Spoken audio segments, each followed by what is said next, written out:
Whoa. The regular meeting on August 15th. Can you turn that down a little bit? And recognize Councilman Walker to lead us in the Pledge of Allegiance and the invocation.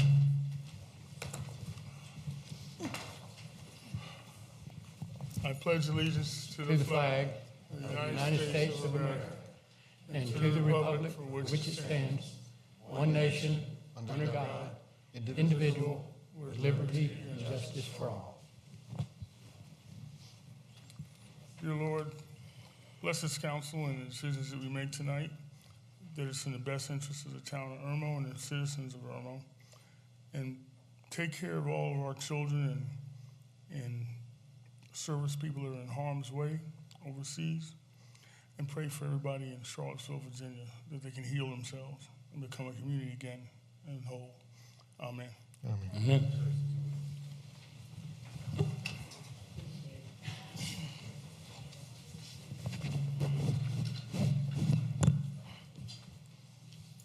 Next item is the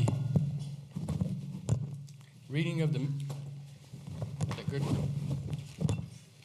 Reading of the minutes from July the 18th. Is there a motion for approval as written?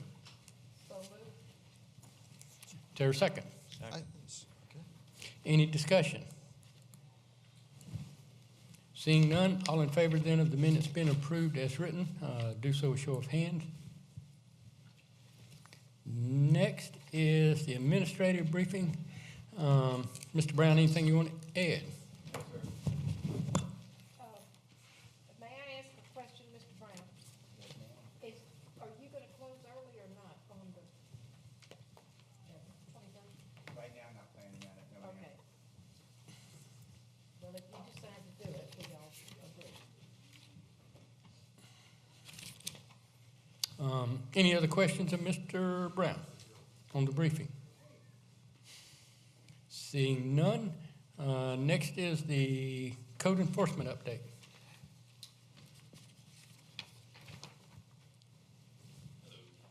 Hey there. Good. You got two different reports. One of them is on the board, and that is for the entire month of July. That was actually printed out on the 9th of this month, so it's about a week old. But the one you have, the hard copy in front of you, I printed out just about an hour and a half ago. And that is from the last meeting, July 18th, to today. And it's related to basically watch log entries for our main categories, which was 210. And of those 210, 145 of them were for the front yard parking. Of the, sorry, I'm not used to doing this. I'll try to speak a little bit louder. Is that better? That's better. All right.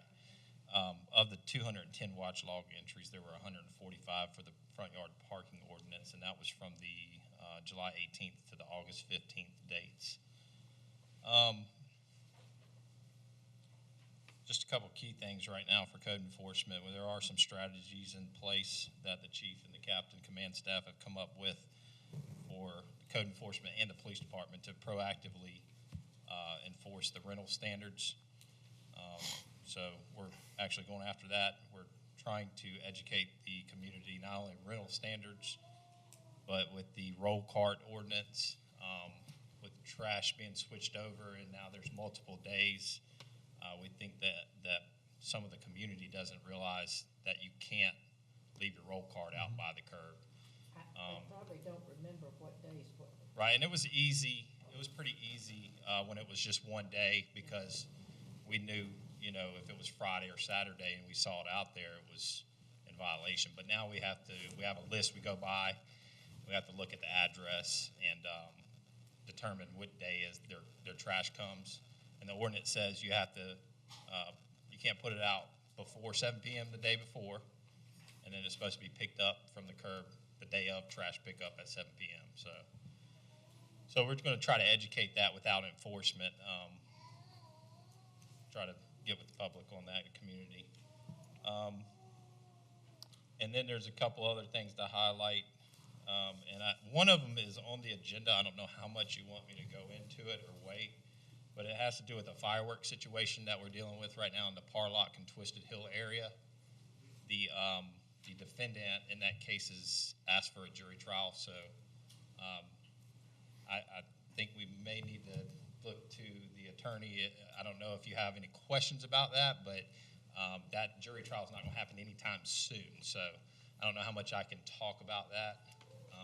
But we've been getting a lot of complaints in that area, and we're still getting them after the ticket was written. Our issue right now is determining who it is. If it's multiple people, our officers respond to the area, not just code enforcement, but patrol officers have responded to the area, and we can't find it. We speak to neighbors. Nobody knows who's shooting them, and they're not just these little firecrackers. They're the big mortar type ones that are, when they go off, it wakes up neighbors, it startles dogs, that kind of thing. So Okay. we're being pretty active with Chief, Sergeant, sorry. that. No, that's okay. I don't want his job. Better than me, I'll take that. When we get down to that section, I'd like to ask you to come back up and give us some more information on it. Okay. Sounds good. And I wanted to ask something that looks pretty good. We got two different ones, but on the one that's on the computer, it says you wrote up 90, and 6 are still left, but 84 got fixed, complied or cleared or whatever. Yeah, that's correct. Yes, sir. And then if I take the one you gave us here, even though it says 210, 145 of those are that front yard abatement. That's correct. Yeah. So there's really 65, and of those, 40 got cleared. Yes. So Yes, sir. So, And the other ones, they could still be active without being outside of their right, it could still be in that expiration. 10-day, whatever That's you call it. correct. Yes, sir. Okay. And we don't have any dilapidated houses in Irmo? Yeah, we do. We're still working on doing that. When these ordinances are passed, I'll try to say this the easiest way I can. We have a workload that we're working on, and if a new ordinance comes up, we're trying to get onto that new ordinance, but there's other things that we're still catching up with from our workload. So we're playing a little catch up, and the chief and the captain have come up with some strategies for us to proactively start doing that. I feel pretty confident that you'll see the numbers go up for us enforcing rental standards, dilapidated, and other ordinances. And from a legal aspect, can you, Eric, possibly just inform everyone of some of the actions that we are taking as a town on some of these foreclosed, abandoned properties and things like that?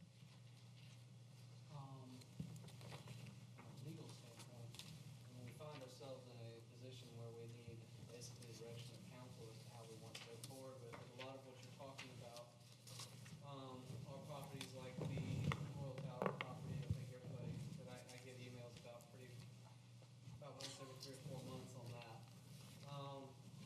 Problem is first identifying the owner, then identifying the location of the owner of that property. And, of course, that owner of that property, as I recall, may be in Texas. I don't recall exactly, but I don't have any way of it. New York. New York, okay. Now, is that the one where the guy bought the house and gave that as his permanent address? Yeah. He gave it to the taxing authority as his permanent address. I've seen efforts to thwart the idea of being taxed at the higher rate, which I'm sure he's probably seen taxed at this point in time. But in any event, so obviously my officer can't ride up to New York and give him a citation, and we wouldn't have jurisdiction to do that.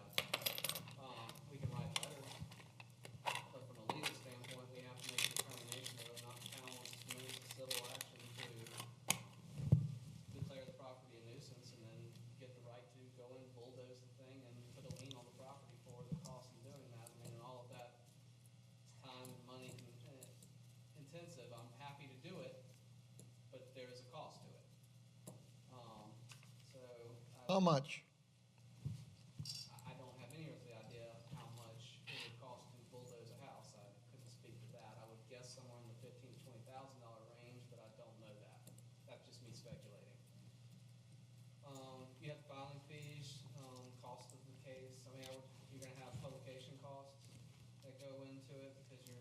be able, if I don't know where he's at, I'm gonna have to serve him by publication in the county where the property's situated. And we have to run that for 3 consecutive weeks. And we have the hearing, final order. I mean, in all cases, it's not gonna take too much time and effort on the attorney's part. Unless the guy decides he wants to fight. If you could, for the next council meeting, just give us a list, a menu of everything that probably has to be done on this. And then that way we can try and address it, each property at a time. And I was, Let me ask you a question. Did you pick the phone up and call this guy in New York? You don't have a, All I can tell about this property is what's on the public index, which is the guy's name. And the reason we know he's in New York was we basically Googled his name. I mean, I don't even know that the guy in New York is actually the same guy. I assume he is because I believe his name was unique. I haven't looked at him a little bit, but, I mean, when you put your name on a deed on a property, it doesn't put your contact information and all that. yeah, I understand that, but All I've got is that. And he gave that address as his tax, Hmm. the tax. So, I mean, according to what the public index says, I should be able to serve him at that address, but that's not accurate. and I was gonna bring it up under whatever that is, consideration of communications. But y'all may remember, I don't know if it was last month or the month before, that we talked about the ditch that's behind his house, that's between a bunch, whatever. And the county had tried to get easements to all that property. And it came back, everybody signed it except for that property and one more. But Richland County did email me today that after a month and something, they got the easement back from him signed. So as soon as they get through with the ditch work, so that, yeah. So as soon as they get through with the ditch work, so that nothing gets messed up and he don't change his mind, then I'm gonna see if we can get that address from her. Yeah. But it's all in the address. We can email him or mail him, but he still can not respond. But this at is least some it's of a the good address. problems. Yeah, this is some of the problems that we come across when we're trying to take care of some of these properties. It's not easy. It's easy. When I ran, I used to criticize the town for what they were doing, and until I got on this side, did I truly understand just what a pain in the neck this is. And the State House has fought every change about making it easier for municipalities to, I won't call it condemn property, but to do something about it.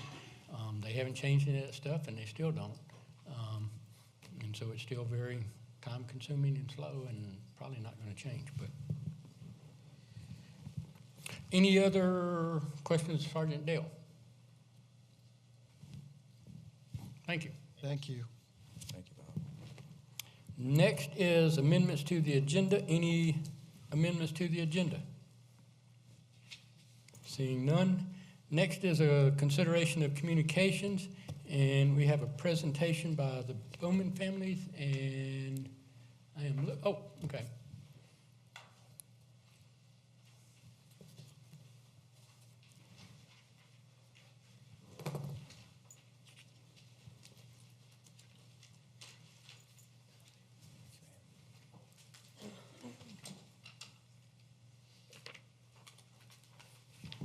Thank you. is that Wood? Mm-hmm. You haven't gone back to school yet. The young one, Wow. That's William? the young one. You were a little boy dating us the last time I saw you. What you been eating, William? Right answer. He's just got one problem. He wears a lot of orange. That's Well, I his told him that problem. was Auburn orange, it wasn't Clemson orange. I think you go to Clemson, didn't you? You went to Clemson, didn't you, William? Oh, yes, sir. That's what I thought, yeah. Go ahead. Okay. My name is Linda Bowman. For those of you who don't know me, this is my nephew, Will, and this is my sister, Lorraine. And then the Bowman family back here. We are requesting requesting that the street, after you pass Church Street, the end of Church Street, going into the new park, be named after my mother, Sarah Bowman, at Sarah Bowman Parkway. We're requesting this because we believe that she has done a lot for the community. She has been an excellent example for us and for everyone else. She took the time out to do different things in the area. She was a teacher for 1,000,000 years, and she was the first black person to be the poll manager here in Irmo. And she's done a lot of other things. Most of it are in that packet. So we're asking for your acceptance and approval, and we thank you very much. Thank you. Any questions?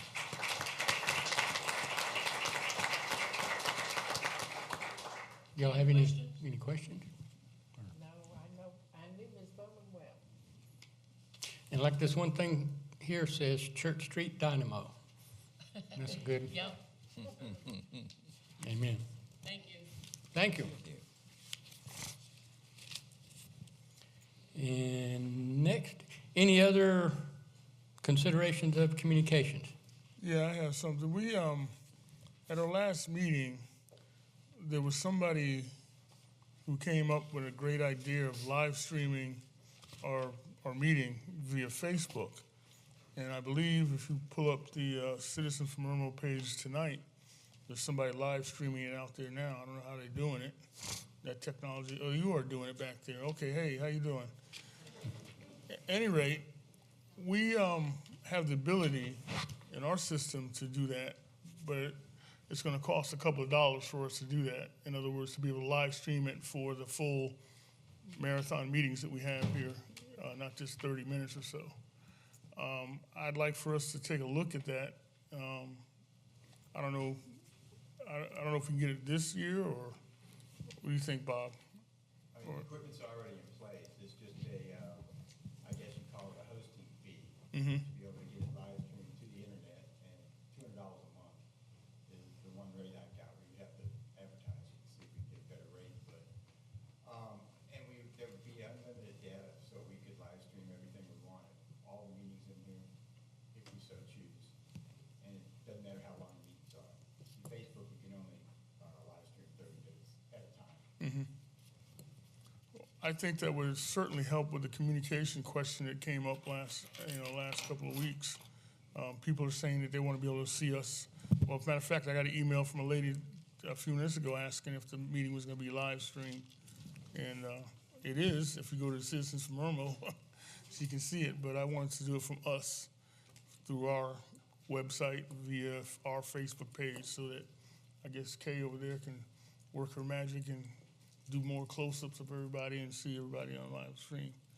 But if there's no objection with council, do we want to put it? Is that Vi? I'm sorry, I thought it was Kay. I'm sorry. I apologize. If there's no objection from council, do we need to put that on the agenda to vote to and do that, or just have Bob? Well, you have to bid it, don't you? Didn't you say, or what? I need to just check and see if we can get a better price. I mean, Okay. it's required to be So you don't have to bid, you just get quotes or something. I mean, I just prefer, council wanting to do it. It's not a big budget thing, $2,400 a year, but. One of the things I would like to do is I would also like to have you, Mike, Bob, as well as Eric, as well as the chief, have a mic available to you guys so when you do speak that everyone should be able to hear you clearly. So you can add that, Bob, to what we need to do. So there's no objection from council for that? We can get Bob to go ahead and look at that, get a better price for us, and let's make it happen. All right, well, I don't think it's a big deal, but you can go ahead and get back to us by the 5th. Call around, get a couple prices. Gotcha. That many, IT companies that Yep. posting like that. Yeah. Now, at one time, and I don't know, I'm sure things change, but at one time there was some kind of conversation about we had to have some kind of fiber cable from here to there. Is that still true, or they don't need it anymore? We have it. Oh, okay, so we have it now. Oh, okay. Fiber optic and what George would like to say, that $30,000 piece of equipment over there can do all kinds of things. Okay. Well, don't we have a page, outlet from Spectrum TV, Channel 2? Yeah, well, we Can this be- did. Can this be somehow run through that same system? That I don't know. We Yeah. have to coordinate somehow with Time Warner. Well, Time Warner, Spectrum, whatever name they're using, They have their separate equipment in town hall. I don't know how this would interface blend with in, that. yeah, okay. All right, any other consideration of communications? At the same time, I don't want to be too technically advanced, because then people won't stop coming to meetings now, and then we back the way we were. But anyway, Seeing none, next item is presentation by citizens. This is where citizens who want to address us on issues that are on the agenda may do so at this time. They must be on the agenda. All we ask is you can't come to the podium, give us your name and address for the record, and also which agenda item you want to address. Members of council, George Glassmeyer, 100 Denbeck Road. I'd like to address a number of items on the agenda, and I'll try to be expeditious with this. Yeah, it's up. Okay, the mic's right in front of me. I don't know what to do. There's no line control for me, so I'll try to speak a little louder. Does that help? And Bob, we need to address that. We need to get a better mic there. Can we turn this thing up? They're $500 a piece. That's not too bad. Is the volume up all the way? It is. Okay. I'm told the volume's up all the way, so I'll just speak loud. Use your teacher voice. The first item I'd like to address is item 10D, approval for a budget in the amount of $3,500 to keep the Midlands beautiful. As Ms. Condon, you gentlemen know, I'm not a fan of spending public money, but I'd have to mark this as an exception because I believe that that organization does tremendous good to protect the environment by encouraging recycling and keeping our town beautiful, which is what they're all about. And if you don't think that it's worth the money, I would encourage you to go to one of their recycling events that they hold semi-annually. Cars are lined up all the way out to the road. So you're in for spending money? In this case. Okay. In this case. I just want to make sure I had yes down right. This is a wise expenditure, which is not by any means the norm of this council. Okay. Moving on to item 10E, I looked at this, the approval of a contract with Pomona Amusements in the amount of $7,500 for the 2017 Okra Strut, and I asked Bob about this before the meeting because it was my understanding that we've got away from selling ride tickets, and we simply get that the amusement vendors were paying the Okra Strut a fixed amount to be there, and then they got to keep all the revenue they generated. But this seems to contradict that, and Bob tells me that what this amounts to is a guarantee to the amusement company that they will get $7,500 in a case of a rainout. Now, my concern about this is if you're going to do this, then we're going to be back into weighing wet tickets to determine how much they got, and we're going to have to take their word. What's to say it could be bright and sunny the entirety of the Okra Strut, and they could say, well, we only made $5,000 and we have to give them another $2,500. I don't know that we need to get back into the business of counting revenue for the rides. We got away from that effectively, and I think this is getting us back into that dangerous territory, so I'm opposed to this. Moving on to the next item that I'm concerned with is fireworks, and I have a handout for each of you.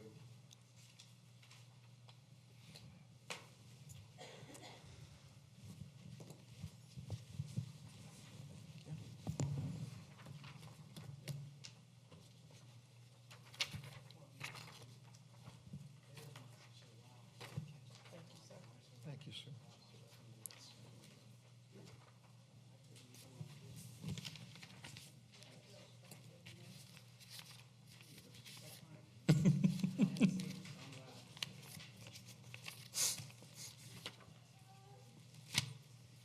What you ladies and gentlemen have before you, and I came prepared tonight to make this presentation, notwithstanding Sergeant Dale's presentation about the latest fireworks issues in town.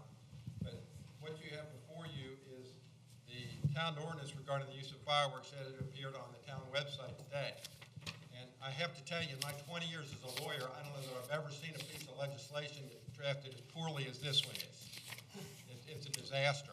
And let me just walk through this with you, if I might. If you look at subsection A. Bob, can we stick that one up on our thing? Do we have it on there? We do. It was down at the end for the discussion part. Oh, okay. There we go, beautiful. Subsection A, it shall be unlawful for any person to fire, shoot, or discharge any fireworks of any description between the hours of 10 p.m. and 9 a.m., comma, with the exception of July 4th and New Year's Eve, or when otherwise accepted by the town council. Now, that's clear enough. I get that. I'm fine with that. But then we go on, we start the next sentence. It says, on July 4th, which is specifically accepted in the previous sentence, the shooting and discharging of any fireworks is prohibited after 11 p.m. Therefore, I think the argument can be made, since July 4th is accepted from the initial rule, that it's lawful to discharge fireworks on July 4th from 12:01 a.m. until 11 p.m. And I don't think that's the legislative intent here. It gets uglier than this. And then it says, and on New Year's Eve, which keep in mind is December 31st, the shooting and discharging is prohibited after 1 a.m. So, which means that it is lawful to discharge fireworks on December 31st from midnight until 1 a.m. But for the other 23 hours of the day, it's not. And then the next day, which is January 1st, then I'm very confused then what the law is, because that's not one of the 2 days accepted, so that would take us back to the first sentence, and it says it's unlawful to shoot or discharge fireworks between 10 p.m. and 9 a.m., and since 10 p.m. would happen before 9 a.m. according to the statute, therefore, I would argue that it's lawful to discharge fireworks on New Year's Day from 12:01 a.m. until 10 p.m. that night.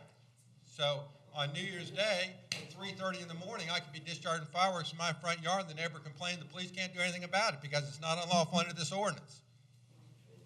You think we ought to change this, Mr. President? Yeah, I think so. And now, let me tell you that I pointed this out to a previous council and apparently fell on deaf ears. I would encourage this council to at least amend this statute. But I'm not done here. Because rather than just amend this statute, what I would urge council to do is initiate a complete ban of fireworks usage in the town. Now,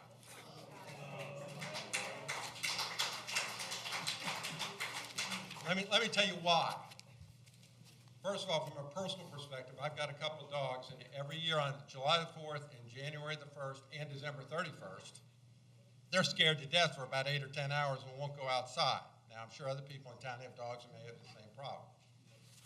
Also, it seems that a bunch of the people, at least in my neighborhood, that want to discharge fireworks and fire bottle rockets and such, they seem to have the view that once they shoot that thing off, they don't have to go clean up their mess, and the next morning, I've got the debris all over my yard, and I'm cleaning up somebody else's mess with fireworks, and I don't appreciate that. I hope you hear the support here. Now let's talk about the safety issue. First of all, God knows how many children and some adults are injured severely through the use of fireworks every year. And let's look at the public safety perspective from a fire perspective. If we haven't had rain in a while, people are shooting fireworks that are ignited, and they may land on somebody's roof that has some dry pine straw, and all of a sudden you've got a house fire because you folks allowed fireworks in the town. Finally, I want to talk about a demand, how this places a demand on police services. And I think the chief will tell you that on those particular days, July 4th, New Year's Eve, and New Year's Day, their calls for service for fireworks go through the roof, pardon the expression. Now, and the problem with that is, particularly at night, a lot of my neighbors, again, people in my subdivision, at least in Old Friarsgate, either are not aware of the current ordinance, as confusing as it is, as to when they're supposed to stop discharging fireworks, or they are and just ignore it and disregard it anyway. And if somebody calls the police, they've got to go in that neighborhood at night and figure out where those fireworks are coming from, and then go there and try to identify the citizen and ask him to stop. And ladies and gentlemen, it's like swatting flies from a picnic, because the police are going to tell them, you've got to stop, and many times I'm sure they say, okay, and then as soon as the police are gone, they're shooting off the rest of the fireworks because they paid for them and they got them, and it's New Year's Eve, and by God, they're going to light them off. So for all those reasons, I would support just a total ban on fireworks, and by the way, that makes your job real easy when you revise this statute. Thank you very much.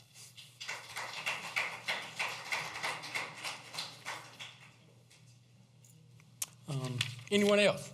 Yep.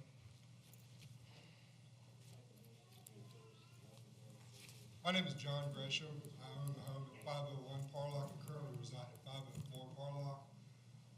The Parlock, Twisted Hill, Chadford, AG Corley area has been a problem since around July 4th. And while I'm not wholly opposed to the suggestion of a carte blanche ban, it seems pretty normal to firework on appropriate holidays, despite the reasons given. It wouldn't be unreasonable, in my estimation, to ban it during inappropriate times. 4th of July, New Year's, those are pretty normal. I've met with at least one individual several times on Parlock Road in this instance. 4 that I have documentation for.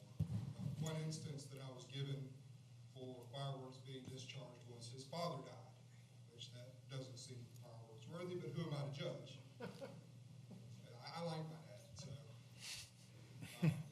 The thing going forward is it would be easy enough, despite what he suggested with amending it to be more readable, which I absolutely agree with.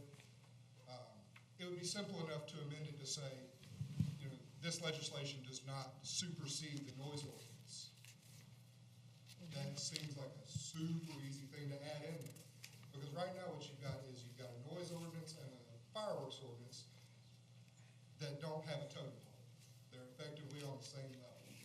One has to rule the other. Otherwise you wind up with the regular answer of, could you please stop? And you get, I have a right to do this until 10 o'clock. Now, in all fairness, having spoken with the individual, he and I have come to an agreement where he shoots them off until 9 o'clock on the weeknights and 10 o'clock on the weekends. And despite that, I'd still like to see him not get shot off at all during weeknights. I'm all for America. Hey, let's shoot off on July 4th, and everybody loves a good New Year. But, Tuesday midweek when I've got to get up and go to work, I've got a kid that goes to bed at 7:30. That's not so great. Yeah. I appreciate your time. Thank you. Thank May you. I ask you something? You may. Are you related to the author? If I were, ma'am, You wouldn't be here. probably wouldn't be here. But there are several of my neighbors that share my sentiments, and if they would come up, Of course. I would welcome that backing. But, and of course, I have a neighbor who does not share my sentiments, who's also here this evening. Okay. Regarding the earlier comment that Sergeant mentioned, we don't really know where they're coming from. I've documented several instances since the ticket was issued. Once they were shot up, a single firework was shot up from 3 doors down from 504. Once a single size firework was shot off 2 doors down from, I believe it's 532. And one was shot off, several were shot off on at least one occasion from the backyard of somebody across the street, 2 to 3 doors down from 532. 532 being the person of interest as the defendant in the current action that was pending jury trial. Any more questions, counsel? Free time. Thank you.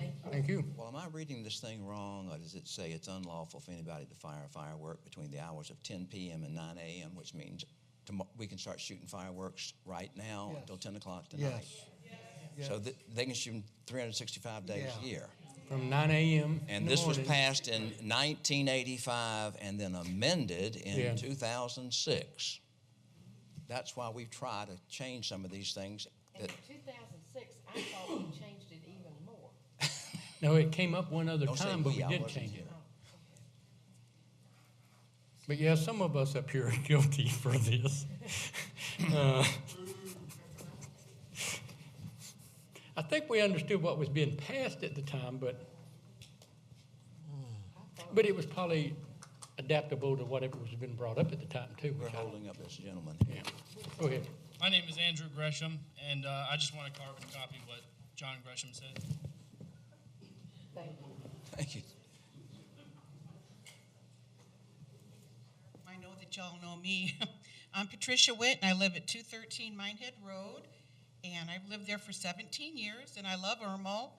And I must say that this year, by far, the fireworks have been out of control. I have got a rescue dog that I have to heavily medicate, turn on all the TVs and radios, and go into the back of the house.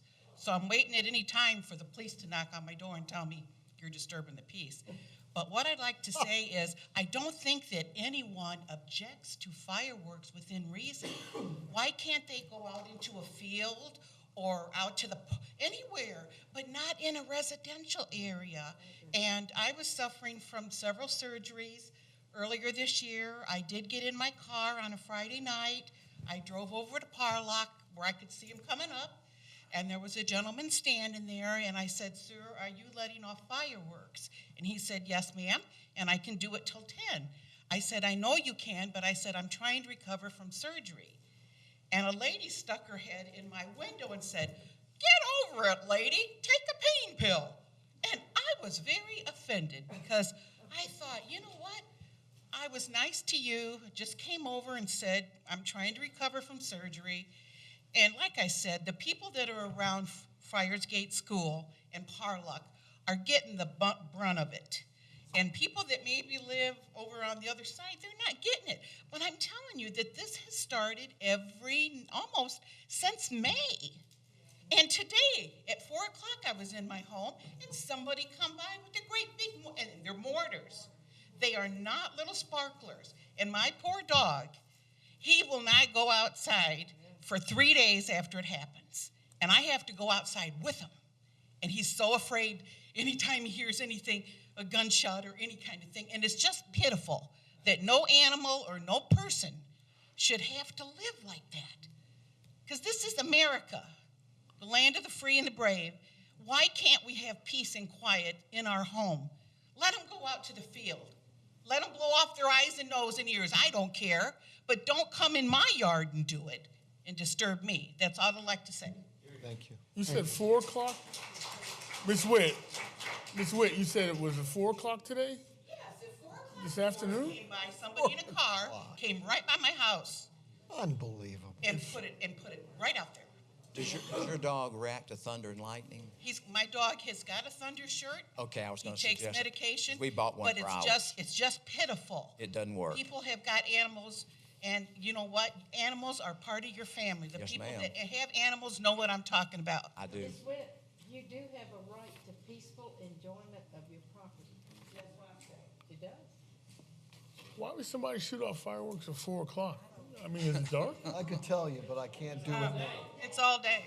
I can tell you why, but I can't do it now. My name is Jody Spillane. I'm at 500 Perlock Road. And Tell me again who you are, I'm sorry. Yeah. Jody Spillane. Jody. I emailed you. Yes. Spillane, another writer? All these authors in that area. Well, one of the things about the thunder shirt is with the fireworks we have in our neighborhood, there's no way to predict when this is going to happen. Right. You can't have, I'm at work all day. I only get it at night, and it can run from 8 to 10 o'clock. Actually, sometimes at 10:05 after they get a ticket. But, all right, so I actually wrote this down. I really don't think a daytime ban on fireworks is gonna do enough. I mean, personally, I don't like fireworks. I have never liked fireworks. I'm always afraid my house is gonna burn down or my car is gonna blow up. And this is years in the making. But I know it's probably not gonna happen that you're gonna ban it altogether. So, I'd settle for the 4th of July, New Year's Eve, amended so it makes sense. Fireworks, because you can prepare for that. You know it's coming. Yes, yeah, And you may not realize it's going to go to 3 in the morning, but you know it's coming. yes. There are people in my area that set off fireworks on a regular basis. I've been documenting this on Facebook off and on since last August. Was it Christmas Eve? It started at 8:30. I don't know why you have to celebrate Christmas Eve with In the fireworks. AM or in the PM? In the PM. Okay. You know, when you're trying to put your, well, not me, but other people are trying to put their children to bed before Santa comes. Blow up Santa Claus? Yeah. That's all. In the past, it has gone to 10:30 because that's when I was griping about it on Facebook. Lately, it does kind of end towards 10, but you don't know when it's going to happen. And since the 4th of July, there have been mortars. It sounds like a war zone in our neighborhood. And the house that is possibly responsible for this is 8 doors down from where I live. And it still sounds like a war zone. I can't imagine what his neighbors are dealing with. We have people with kids, we have old people, including my mother. We have people with disabilities. We have a very highly autistic child not too far away from us. I mean, not to mention the animals and the people with PTSD. And it's horrible. So I think I covered everything. Oh, we have shift workers who are trying to sleep at 1 o'clock in the afternoon, and a mortar goes off. Yeah. And then the whole thing about we do live in an area with a lot of trees, and we are in a drought. I don't think that we've not been in a drought in the 11 years I've lived in that house, and I really do not like fireworks. Sorry, that's my opinion. You did well. Thank you. Thank you.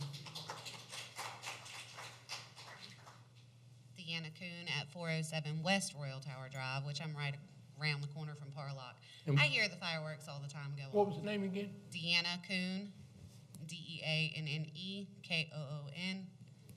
I'm actually for fireworks at appropriate times. At any other time, that definitely needs to be amended because I don't understand that at all. But at the appropriate times, regular holidays and stuff like that. But why couldn't we make it have a free permit if you were celebrating a wedding or, something, an event? You would have to get a permit. We have to get permits to burn. You're burning fireworks, so get a permit for that. That would have to be approved at other times rather than, New Year's Eve, 4th of July, stuff like that. So that's just my opinion. So thanks. Okay. Thank you, Deanna.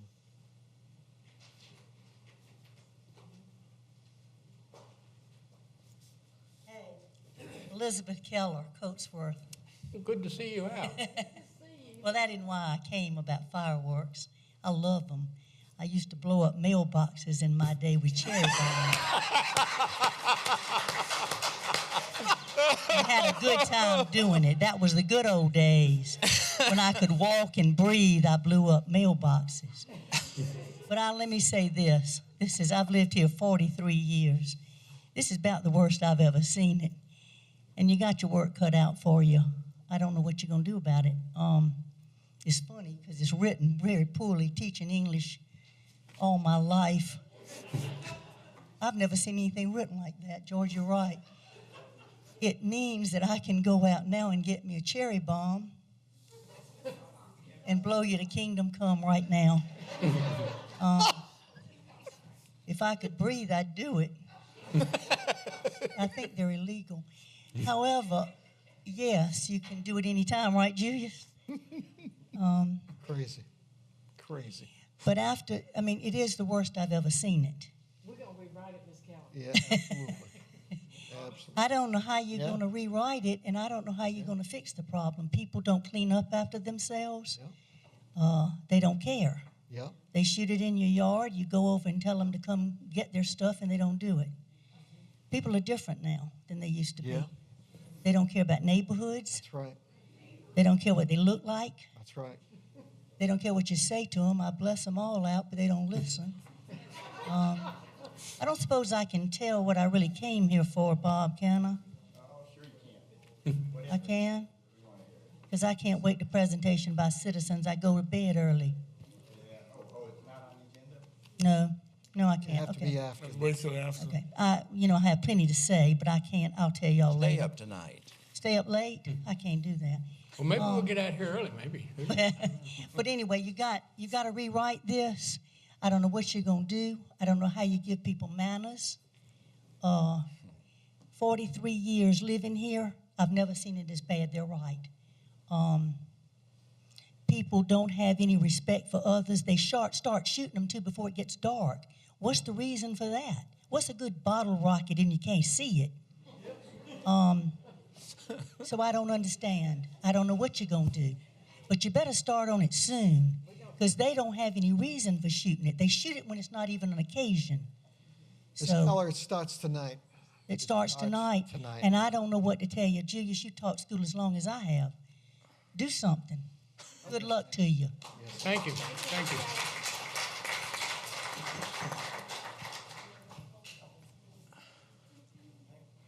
Corey Dubois, 532 Carlock Road. I'm the center of this whole debate. Corey Dubois, 532. Pull the mic up. What's your last name, sir? Dubois. Dubois? I can assure everybody here that since I was issued my ticket, I haven't touched a firework, I haven't given a firework, or I haven't condoned shooting a firework off in my area whatsoever. Anybody that does anything other than outside of my circle, that's on them, not me. Instead of compounding this issue, I've come up with a solution, a suggestion, a permit to be given on all days except for 4th of July, New Year's, Memorial Day, and Labor Day. All of the other days except for these 4 days are permitted days.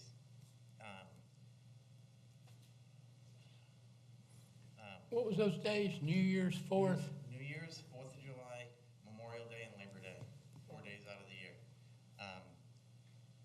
Now, a person can't, on my thing, a person can't get more than 2 permits a month, 10 permits in a year. And that goes for persons and or property. That way, somebody can't have a permit in another person's name. It goes on the property or person.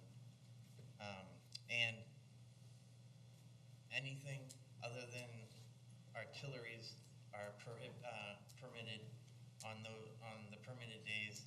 Artilleries are only accepted on those 4 non-permit days: the 4th of July, New Year's, Memorial Day, Labor Day.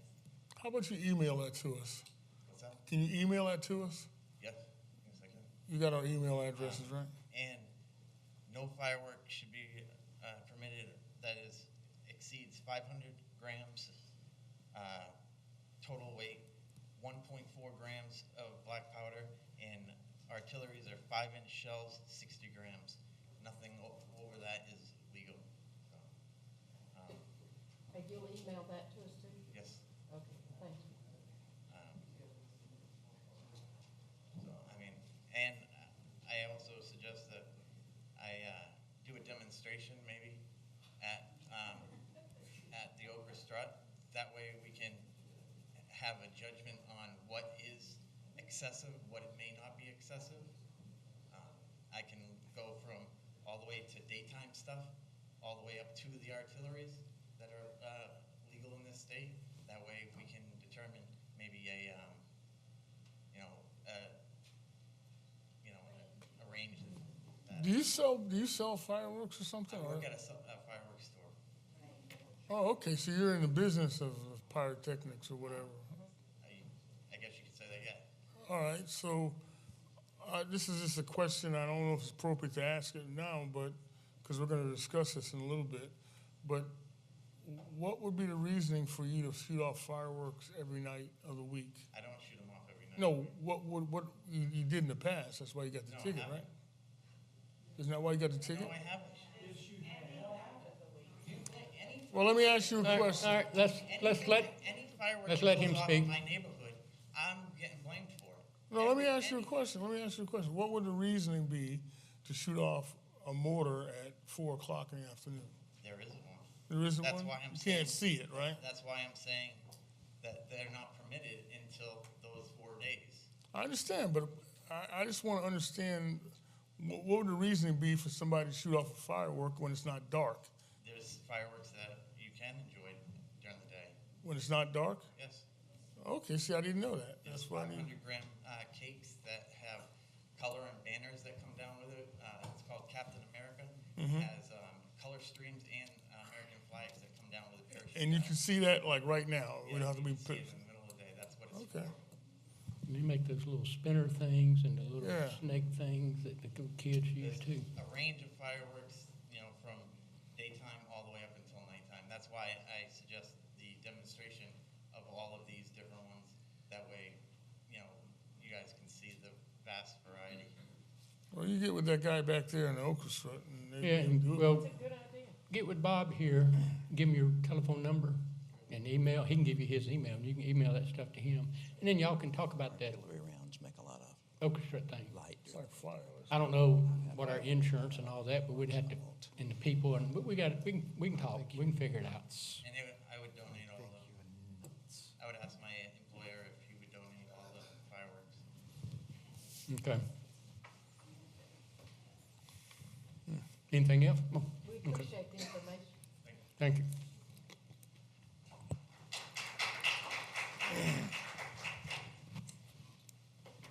Good evening. I'm Jack Buck, I'm the Executive Director of Keep the Midlands Beautiful.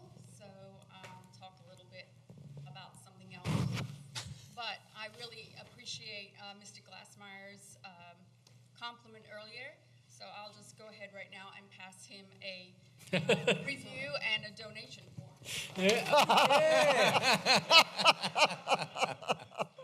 And so you all have the year in review of what we've done in the past year for 2016-17 to keep the Midlands beautiful. The event coming up will be October 21st. That will be at Irmo High School. We'll be accepting all electronic, anything with the cord. 21st? October 21st from 9 a.m. to 1 o'clock. People will start lining up about 7. And you can't do it any earlier.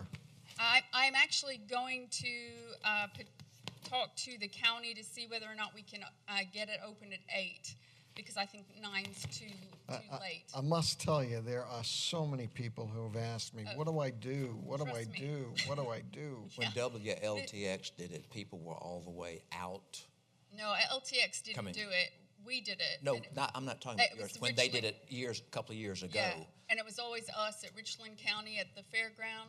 No, they did it at the station one year. What was that? Oh, and that We was were all the way Richland out County. Sumter Highway past Yeah. the old Burnside dealership. That's why we moved it to the fairgrounds, because we had 1,100 cars Something this going year. on there. August 21st. So it's going to be electronics, scrap metal, shred, household hazardous waste. So if you have any paint or any leftover chemicals, we're going to have the South Carolina Agriculture Department there. This is open to Lexington and Richland County. And if you have any household waste and you're outside of that county, you can also, if you're a farmer, you can bring in any of that. What about shredding? You gonna do shredding too? Yeah.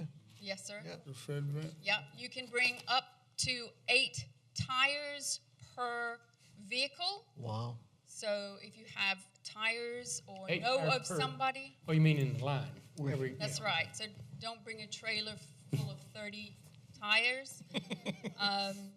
If you have 2 vehicles and you want to load them up, your wife and you can do that.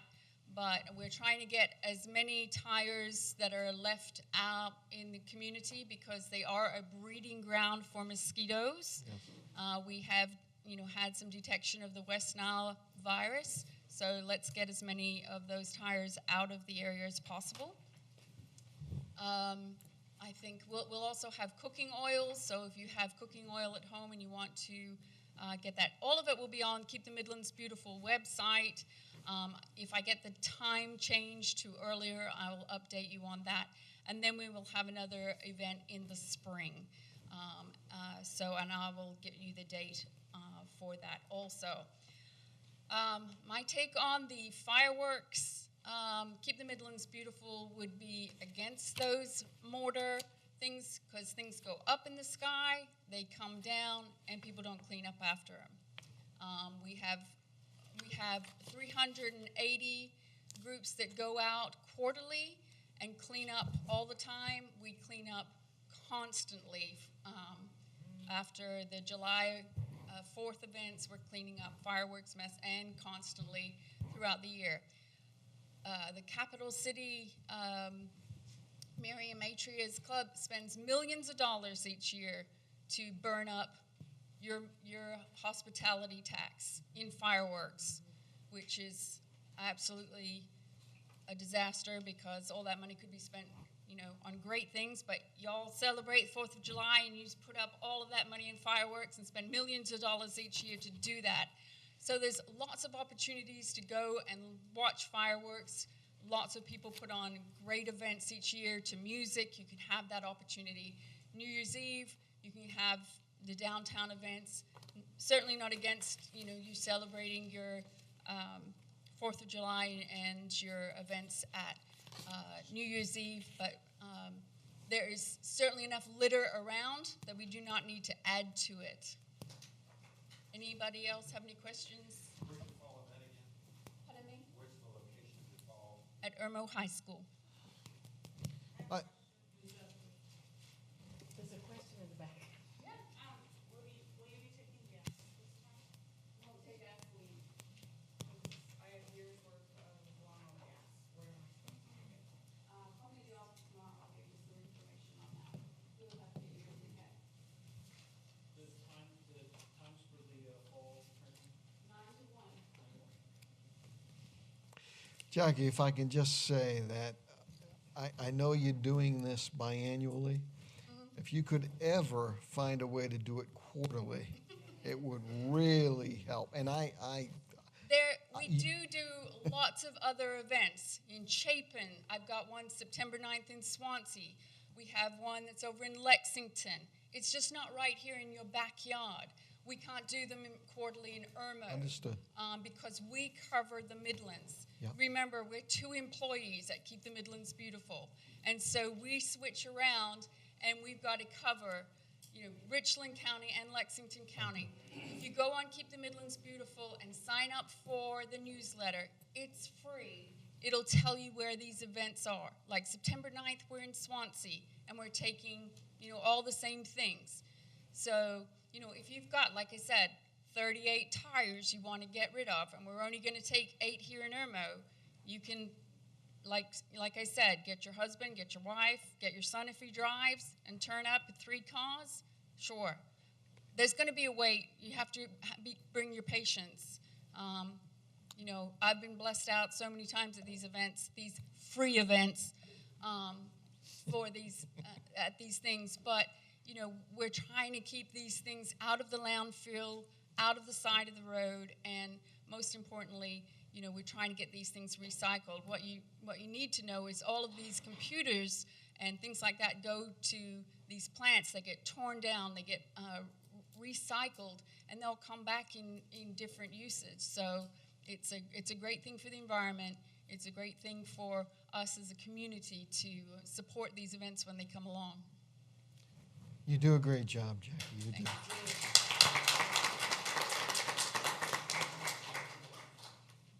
Jack, there's a leftover nuclear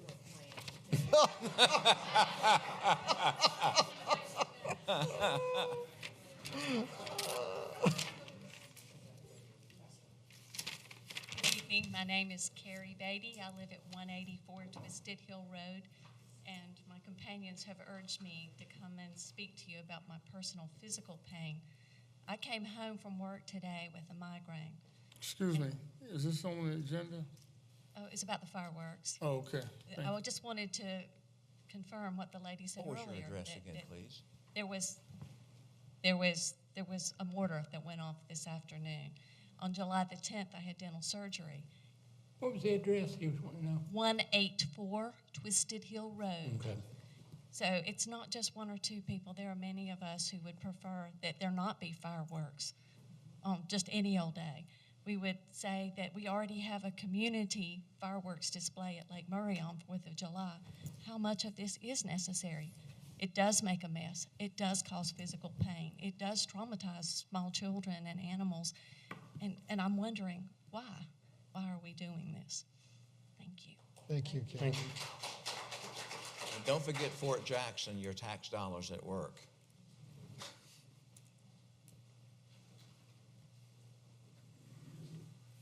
Hi, Danielle Medeiros, 532 Parlock Road. And what was the name? Danielle Medeiros.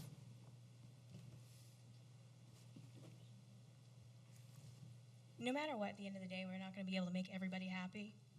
We should at least still be able to stand on some common ground and make the best of it and come together as a community and have something where we can all agree on.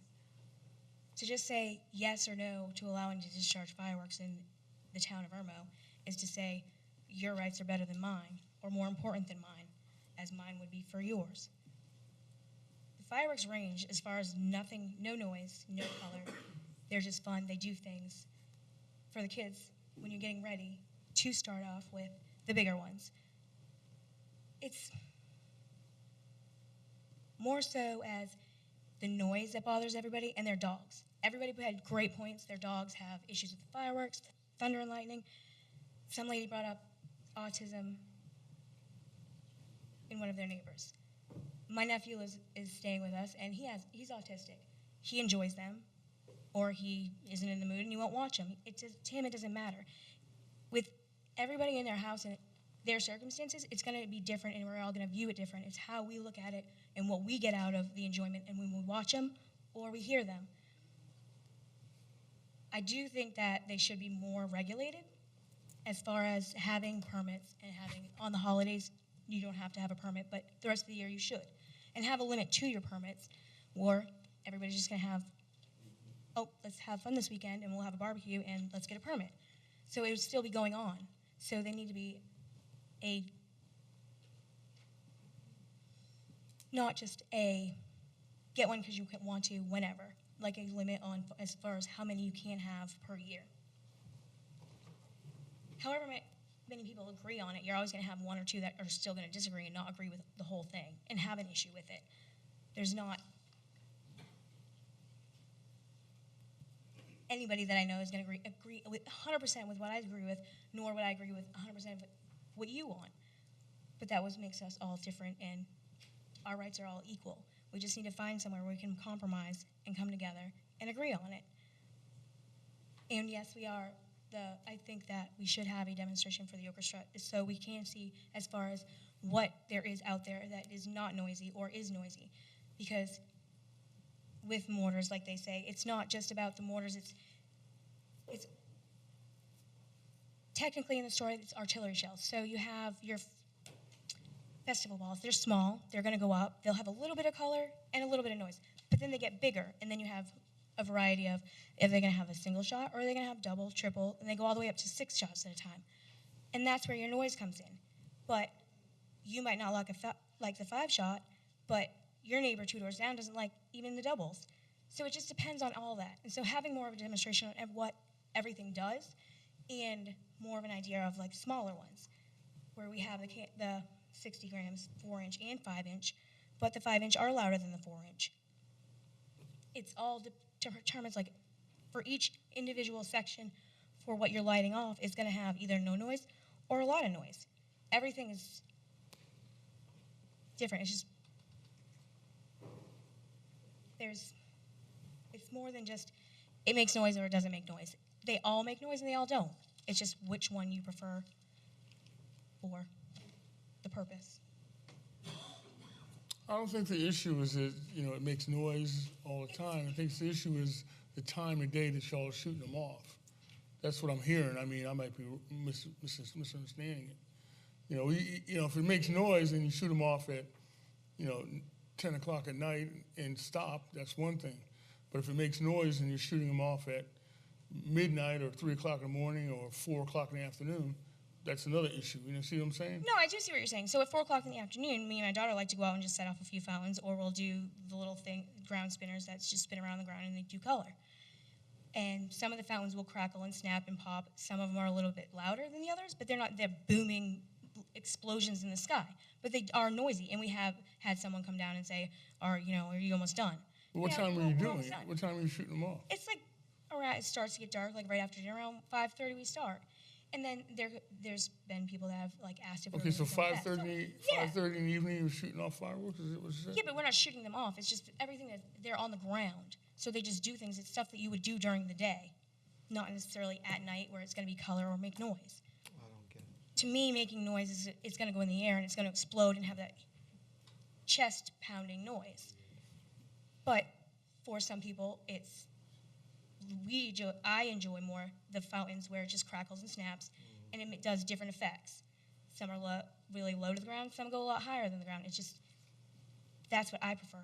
Whether they go up and make that loud noise, it's not my favorite. I don't mind watching it, but do I like it right over my house? Not necessarily. Not so because I feel like it's dangerous, but more so of, yes, we are in a neighborhood and there is the potential for fire.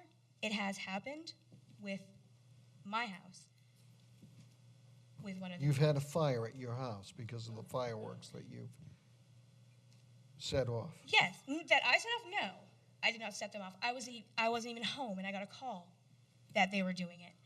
But does that mean that I don't feel that they should have the right to be able to do it? They can still do it. Was it taken care of? Yes.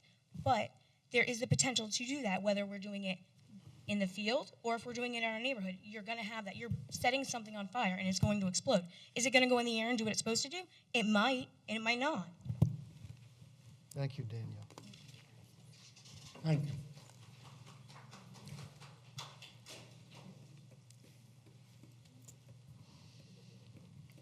I'm Brent Chipwood, 131 Casco Bay Road. I believe in the quiet enjoyment of our property, and most of my neighbors that I've spoken with feel the same way. Quiet enjoyment would exclude explosive charges all the time, with the exception of the holidays. I think that's a reasonable compromise. The holiday I'd like to add is the same day that the Lake Murray fireworks show goes off, which is usually a Saturday night before or after the 4th. It's a traditional day, and I think it should be considered. That's all. Thank you. Thank you.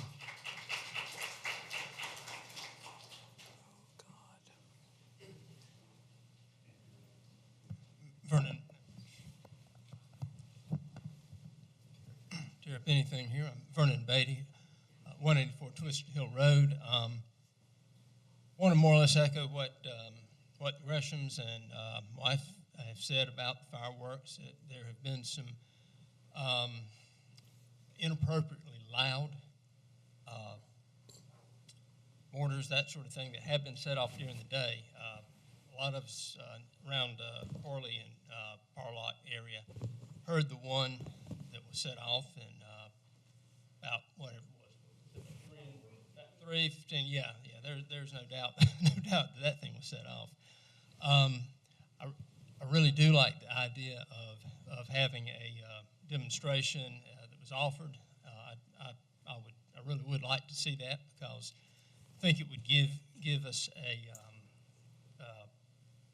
well-defined, quantifiable, something that you could put into an ordinance, and you know what it would say, and you know what you're buying, whether it's legal or not. And while I do support small fireworks on the holidays, the 4 that were mentioned, I think what I hear the real problem being is too loud, and the bottle rockets, the fire rockets, things in the air. Those are the ones that wind up in who knows whose yard and can land on the house. Small firecrackers, the smoke bombs, sparklers, things that stay on the ground, low amount of gunpowder, that sort of thing, don't seem to be much of a problem, because the message there is right in front of your house, and you're not inflicting on others. I think wrap that up by saying I do certainly support a reduction in the times that they're allowed and the noise. I think a decibel level would be appropriate too. Not that everybody has a sound meter to measure that, but it's certainly at some point anything that's louder than some level is just too loud for a neighborhood. It doesn't matter what it is, whether it's a car or a machine, whatever. So I think if y'all have some kind of maximum on decibels in a neighborhood. That would be good to know what it is. If you don't, maybe that's something that could be added into this. Thank you. Thank you. Thank you.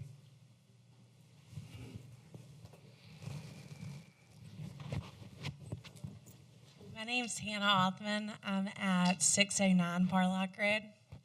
Been a resident of Irmo since April of 2015. Love my neighborhood, aside from the fireworks. I would say that it started getting pretty bad maybe around May of this year.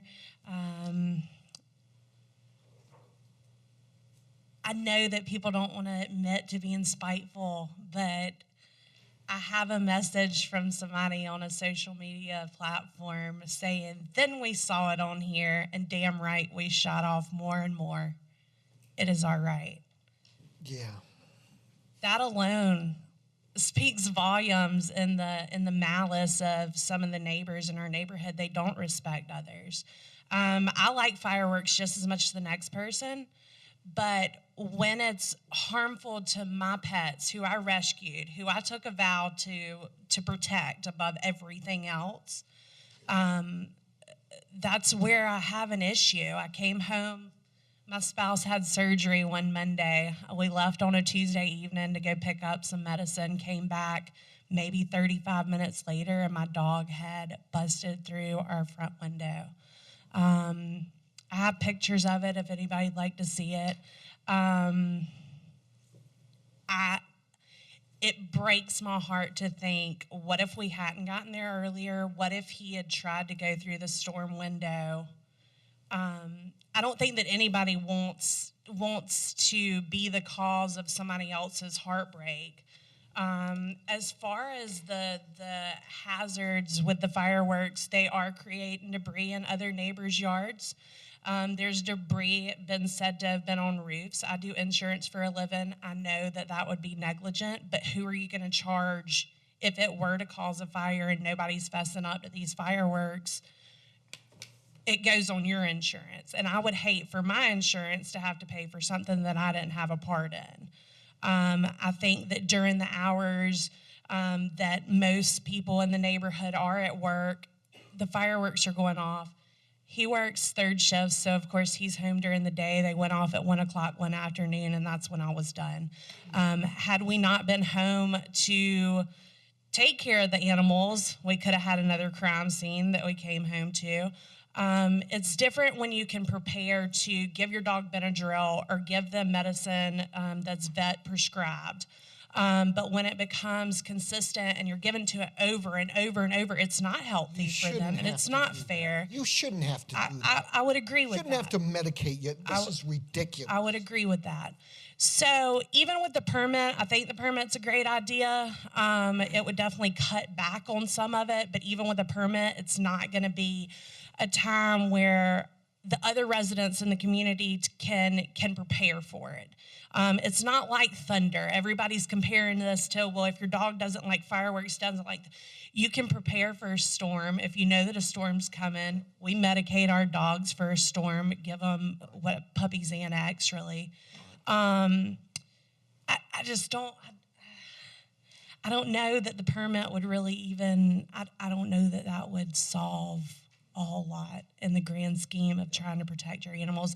There's a direct correlation with the amount of pets that go missing in Friars Gate and the surrounding areas and these fireworks.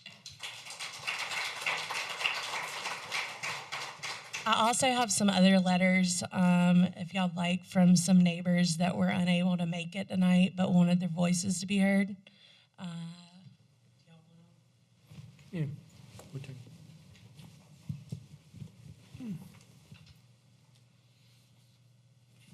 Okay. Yeah, I think we got this one. Okay. I'm gonna give these to Bob, and then he can make a couple. Yeah. You got this right here? Give me that one too. You already got that one, right? Yeah. Yeah. I think that's the same one James had. Yeah.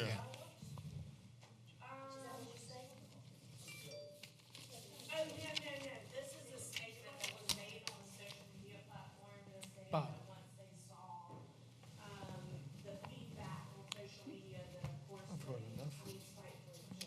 I'm ready. I'm gonna give you these, and then you can My copy them and email them out to council, or,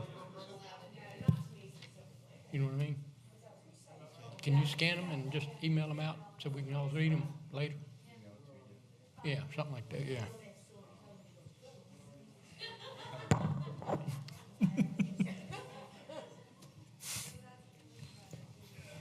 Hello, my name's Lindley Hummel. I live at. I'm sorry? My name is Lindley Hummel, and I live at 112 London Pride Road. I hear people talk about comparing things to wartime, or what a war zone is like. I've heard the real thing. I've been to Afghanistan, so I've dealt with PTSD. Yes. Fireworks are not an issue for me. So you can't lump everybody into one category. You said it's not an issue? It's not an issue, no. I love fireworks. And you got PTSD? I've dealt with it. Oh, okay. It's not, I don't have to take drugs or anything like that, but I mean, I've dealt with it myself in my own life. What The branch? stuff that I've seen and happened over there. What branch of the service were you in? Air Force. Air I Force. did 24 years in the Air Force. Thank you. So, Are there people who do? yes, there are people that have problems. I'm not saying that people with PTSD don't have problems with fireworks. That's not what I'm just saying. We shouldn't. Someone coming up here saying that people with PTSD have a problem with it. That's not totally true. So I don't like when people group and stereotype everybody into one group just because they have this symptom. It's not true. The other thing, I pity the police to try and search some of this stuff down. God bless you guys. That's all I got to say, because your work's going to be cut out for you. I agree with the gentleman that came up here that actually has the active case going against him, what his suggestions were about the fireworks. I agree with that. That's not that to me is logical. The way the ordinance is written, I find that logical too. I'm not a lawyer. I just graduated from college with a bachelor's degree in business administration. To me, after that first sentence on July 4th, that is describing the exception. So July 4th up until 11 p.m. is when you can shoot off fireworks. On New Year's, you are allowed to until 1 a.m. New Year's. That's New Year's Day. So I don't see the confusion. What happens is we start to try to get word pretty with all these things, and we make the matter worse. That's typically what happens. We all want to try to do more government, and we already know on our national level, take the IRS, we have enough. We're trying to overdo things. So that's just my take on it. Thank you. Thank you.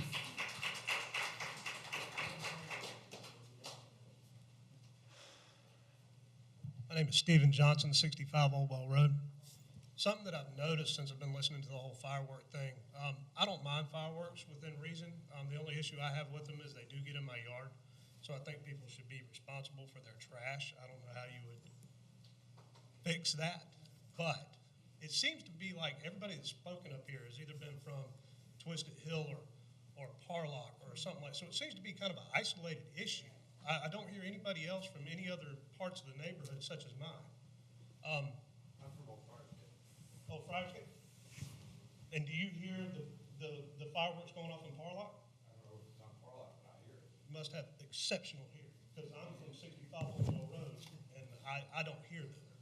I'm not saying they don't happen by no means. Mr. Glassmeyer has exceptional hearing. Exceptional. And so do his dogs. Well, mine, Charlie did too. It seems, and dogs are another issue, but so we're going to ban thunder, and let's ban loud exhaust on cars. Let's ban the guys that are playing basketball in my yard or in my street because the ball bounces up and down. That aggravates the snot out of me. Just this morning, I wish the police would investigate. Somebody was, by God, cutting their grass. And it was like 6:30 in the morning. That goes on for an hour. A firework goes on for 30 seconds. Well, see, that's common sense, and that's something that's disappeared today. 6:30 in the morning? Yes, sir, actually. Yeah, yes, ma'am.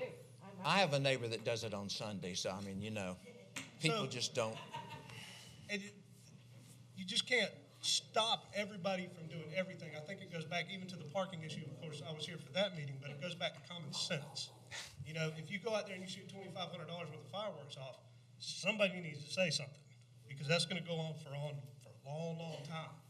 So I agree with the permits. I think you should charge for the permits. I think you should heavily charge if they leave their trash in the damn road. But that's just my opinion. Like I said, it seems to be kind of an isolated issue. Thank you. Thank you. Thank you. One thing about permits, those that are shooting fireworks off illegally, are they going to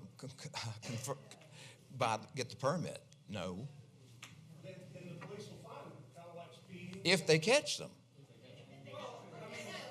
So one of the arguments is the trash. One of the arguments is the trash, right? So you're telling me that the police cannot find the people shooting fireworks because they're going to pick up all that trash instantly. Well, the trash is going to go in your yard or my yard from this guy over here.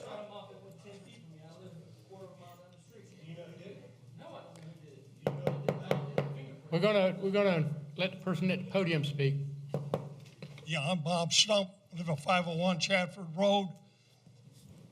I've lived there for 42 years, and it's just gone downhill 42 years. One of them is this ordinance here. Last week, you had a parking ordinance. You can't park in the streets, you can't park in the roads. Over the weekend, it was rescinded. That's the trouble. They've got all kinds of stuff here that nobody seems to want to do anything about. I'm all over this new Friars Gate subdivision. Right, Bobby? Yes, sir. It's a nightmare. I mean, you got campers, you got motorhomes, you got utility trailers parked in yards. I've been by houses where cars have been perpendicular to the front porch for a year sitting there. In the side yard, covered up, they haven't been moved in a year. Is there nothing anybody can do, or is there anything that they won't do? Somebody you make all these ordinances, and if nobody enforces them, you've wasted your time and everybody else's time and money doing it. That's all I got to say. Thank you, Bob.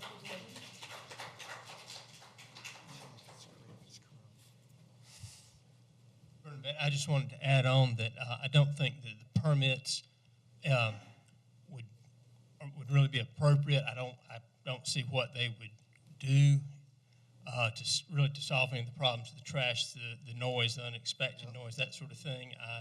I think just 2 or 4 times a year, whatever you say, and just uniform limits on it is I think probably the best way to go. Thank you. 112 London Pride. So I think if you have a permit to do the fireworks, you'll be able to know who's shooting off the fireworks. And if it's in a certain area of that address, they're going to be responsible for that cleanup. When we shoot off fireworks, we only do it on those certain holidays.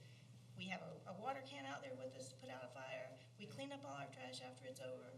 We make sure that we clean up our stuff. So it's not everybody that's Right. We haven't heard anything since July 4th. So it's just a certain area, I think, of Old Friars Gate. My parents live in Old Friars Gate. So I think if you have a permit, you'll be able to figure out who's responsible for the trash. And granted, the dogs are going to get scared. We have 3 dogs, but that doesn't really affect them. But then you have the thunder too, and that affects some dogs too. So you can't prevent that, and you can't be ready for that all the time. You're at work when we get crazy thunderstorms here. Some people are at work when that happens, and your dogs are home. You can't prepare for that. I think the permit's a good idea. Thank you.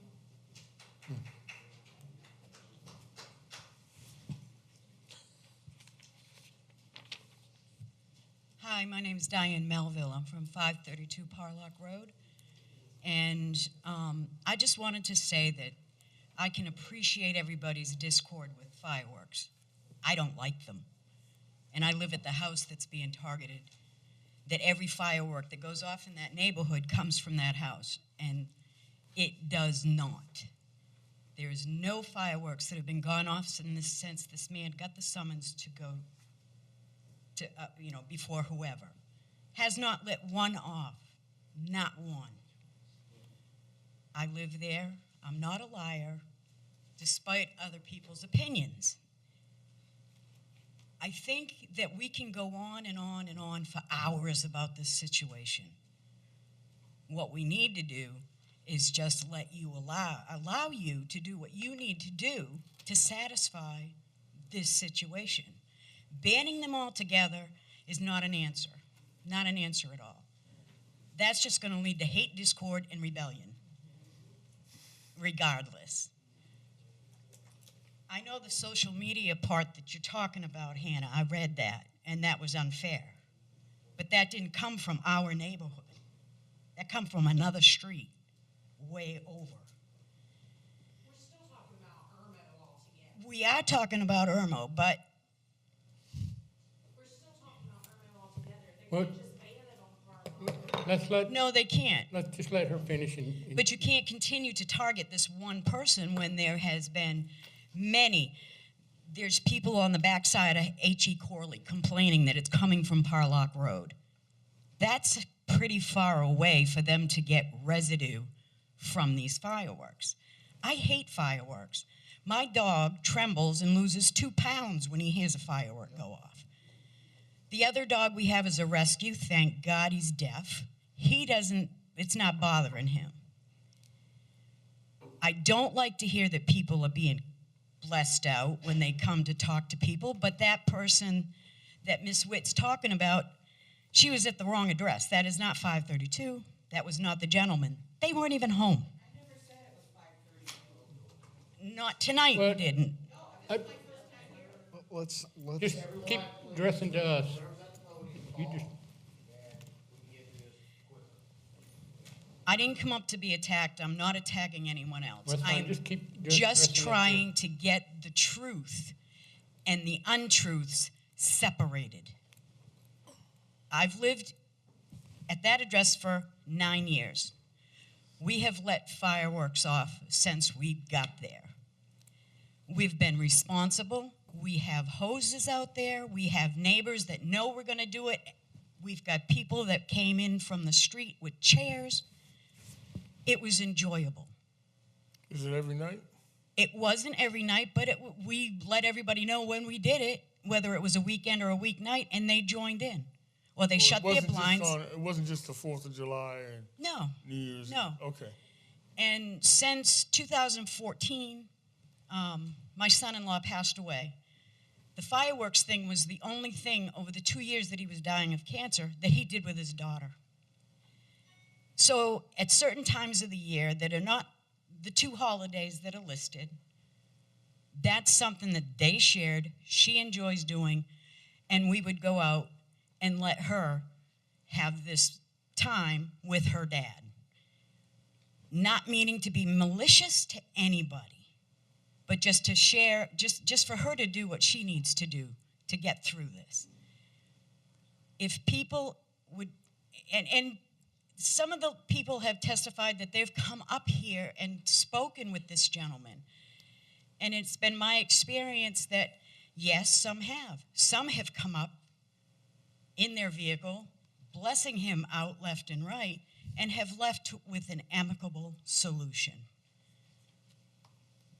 Not everybody's given him that forthright opportunity. I'm not sure who Sergeant Dale is. Is that you? I know he was issued a summons. I only know of one summons that he's been issued. And he's addressing that with you. But there's a situation where people are saying that Sergeant Dale is saying that he's gotten more than one ticket. He needs to pay a fine of $465. It's just garbage out there.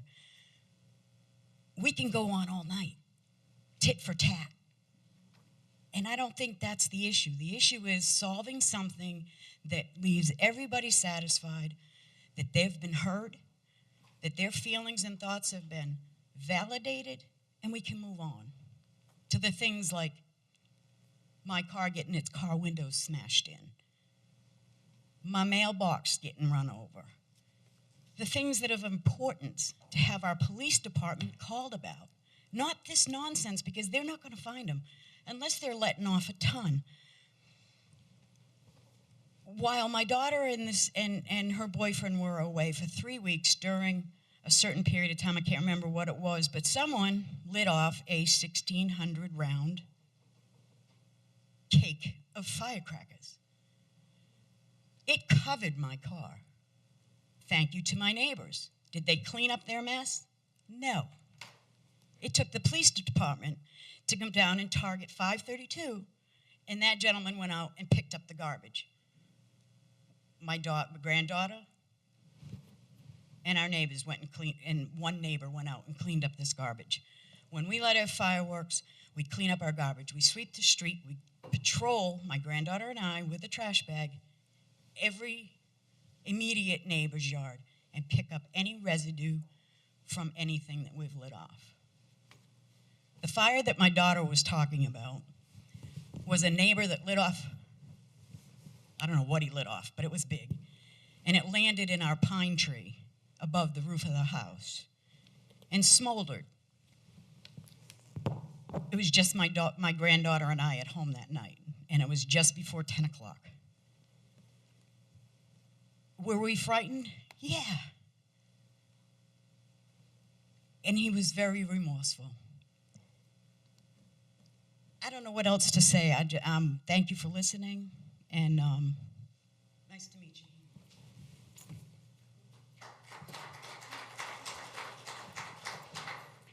you. And before you speak, I'm going to let you, if council is okay, after this lady speaks, I'd like for that to be the last one maybe, so that we can go into our stuff. I've certainly heard enough. I don't know if you've all heard enough to make a decision. And then what we'll do too is after she speaks, we're going to, we'll have to make a motion and a recess, but we're going to recess for a few minutes, just so we can get up and stretch. He's had some surgery and he needs to move and all that kind of stuff too, but go ahead. My name's Robin Johnson. I live at 65 Olwell Road. I was just going to add this. I was going to say it before she spoke, so maybe what I'm saying might not be important, but I was saying maybe if it's children causing it, since it's nearby the school and stuff, I was just going to say maybe we should do an age limit for fireworks, but after hearing her, it sounds like maybe it's adults back and forth, so I don't know if the age limit would help or not, so I was just thinking maybe fireworks, if you're under 18, not to shoot them off, but I don't know if that would help with it or not. So that was just my suggestion. Okay. What was her address? Johnson was her last name. Yep, address. Oh, 65, is it Oldwell? Yes. Okay. Oldwell. Mayor King, can I just add one thing? Yeah. Just one little thing. Before you take to having your demonstration at the Orchestra, I know that in the council's wisdom that they put over $1 million plus into the new community park.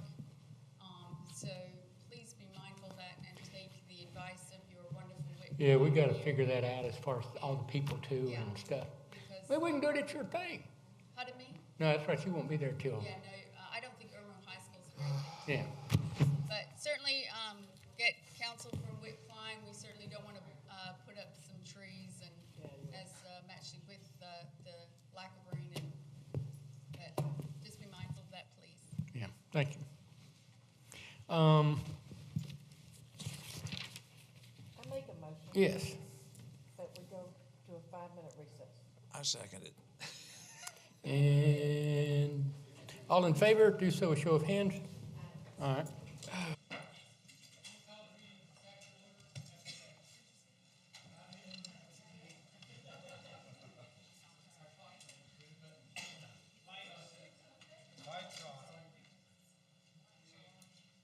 There. So I'm going to call the meeting back to order.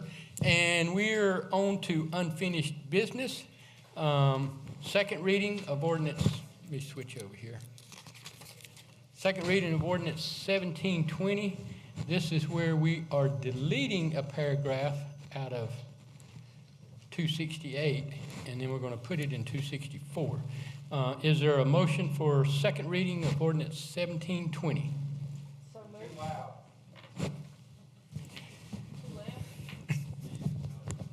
Huh? You've been saying that about him for a long time, though, haven't you? Is there a second? And too often. Second. And like I say, this is one we're removing that paragraph C, 1, 2, 3, and 4 out of 268, and then we're going to put it in the other one. Any discussion? All in favor then of second reading of 1720, do so with show of hand. It seems like it moves when I move my head. Next reading is second reading of ordinance 1721. This is where we're putting that stuff back into this one. Is there a motion for first reading of 1721? Second reading. And Second reading, Hardy. second reading, what did I say? You said first. Oh, okay. I so move. All right, and then second. I second. Okay. Any discussion? All in favor then do so with show of hand. Next one is 1722. This is second reading. This is the national flood insurance thing. This is the two that we have to, actually, well, what we got is an amendment. Is that correct, Bob, that we got a? Yes, sir. The first one, 1722, it had a date in there of September 23rd, 2015, but that did not receive final approval from the Department of Justice, so we are changing it and putting in the last approved date, which was February 2nd, 2002. Okay. This is requested by DNR. So what we need to do is second this one, and then we'll amend it to this proposed one. What happens if you don't do it? Then we're not going to have our FEMA, whatever classification that we have. We're certified Right. through FEMA for flood insurance and flood mapping and flood elevation declarations. Okay. So is there a motion for second reading? I make a motion. Second, And then, and amend the date. Okay. so we need a motion to amend it from that other one with September 23rd in it to the other one that we got with February the 2nd. Mm-hmm. So is there a motion to amend? So We moved. made a motion, and it was seconded. All right. Any discussion? All in favor then of the amended with the February date, do so with show of hands. All in favor then of second reading as amended, do so with show of hands. Next is the same thing, 1723. Is there a motion for approval? Make a motion. And a second. Second? And then we need to amend that one as well. That's correct. Originally on 1723, the town attorney had recommended that we put an automatic update for future floodplains in there, and the county's agreed. DNR said no. So we got to take that out. Okay. Okay. So we're removing the stuff in yellow. Correct. Okay. So is there a motion to amend and remove that stuff in yellow? I make a motion. I second it. All in favor then of the amended, do so with show of hands. And all in favor of second reading as amended, do so with show of hands. All right, now, 1724. 1724, this is one where we are annexing. Oh, yeah. That's over at the Southland Logs, that road over there at Southland Logs. Is there a motion for second reading of 1724? I so move. And a second. Second. Any discussion? This is the driveway, right? Yeah. Okay. This is the one that got kind of missed. Well, you see it on this map here, it's not colored, so I think that's why it was missed, but it's actually private property and not a road. So all in favor of second reading of that, do so with show of hands. Next is New business. first reading of ordinance 1725. This is the annex 1420 Waterwood Drive over in the Murraywood subdivision. Is there a motion for first reading? So moved. And a second? Second. Any discussion? This is a one lot. Yeah, it looks like it, yeah. And they're contiguous to the town, so I guess they just decided they wanted to come into the town. And Good. I'm delighted they want to come in. Mm-hmm. So it's the last house on that street. I Um, mean, that's the one house on the street that's not. Yeah. next to it. There's not in the town. There's still two. Well, these other white little blocks right here, none of that's in town. But yeah, there's one, two, You one, see it two. better on this. Yeah, I see that, but I'm saying, what my point is that That's four. that one house is coming into town. Yeah. What about the rest of them? I guess they They haven't don't wanna- decided to. Did anybody? They're probably waiting on us to pass that passing in the dirt or passing in the yard, passing in the grass, parking in the grass ordinance. I mean, did anybody talk to them? I haven't, yeah. I don't know who's, I guess they just called Bob or something maybe. They might want a better garbage rates too, maybe, or something. But, any more discussion? All in favor then of annexing 1420 Waterwood Drive, ordinance 1725, do so with show of hands. Well, we got two more readings. No? Yeah, that's right, it's first reading, yeah. Yes, we got two more readings. Then we go to their house for a party. Fireworks, yes. Next is an approval to increase the annual garbage rate. I guess the Richland County people won't be moving in. From 180 to 198. Is there a motion for approval? I'll make a motion. A second. I seconded. Because y'all Richland. I'm in Richland County. Okay, got it. All right, you're voting for us an increase over here. Well, it had to increase since I've lived here. So. And I don't know, Bob, you want to address that, but that's the county. I think we've got to inform the citizens as to why this Yeah. is needed. Yeah, You said And the- Bob's gonna do it, or you gonna do it? well, I'm gonna go ahead and do it and get it over with. But since we changed companies from Advance to Tyler, y'all may have read where there's a whole lot of stuff that came up about wherever they were dumping. And in the course of all that, Richland County goes, hey, wait a minute, y'all ain't even got a contract to dump over here at all. So Richland County charges a dumping fee to dump stuff at the waste management landfill. Lexington doesn't charge to dump. Richland also charges to dump yard trash at their Fairfield Road land site. And Lexington County doesn't. Altogether, those two things are gonna roughly, based on Bob's estimate, be about $18 a year. And so the contract, or what people are paying right now, is already $180 a year for the Lexington and Richland side. But since Richland County is saying you gotta pay to dump over here, and they do that for everybody in the county, they do that for the other municipalities, they do that for everybody.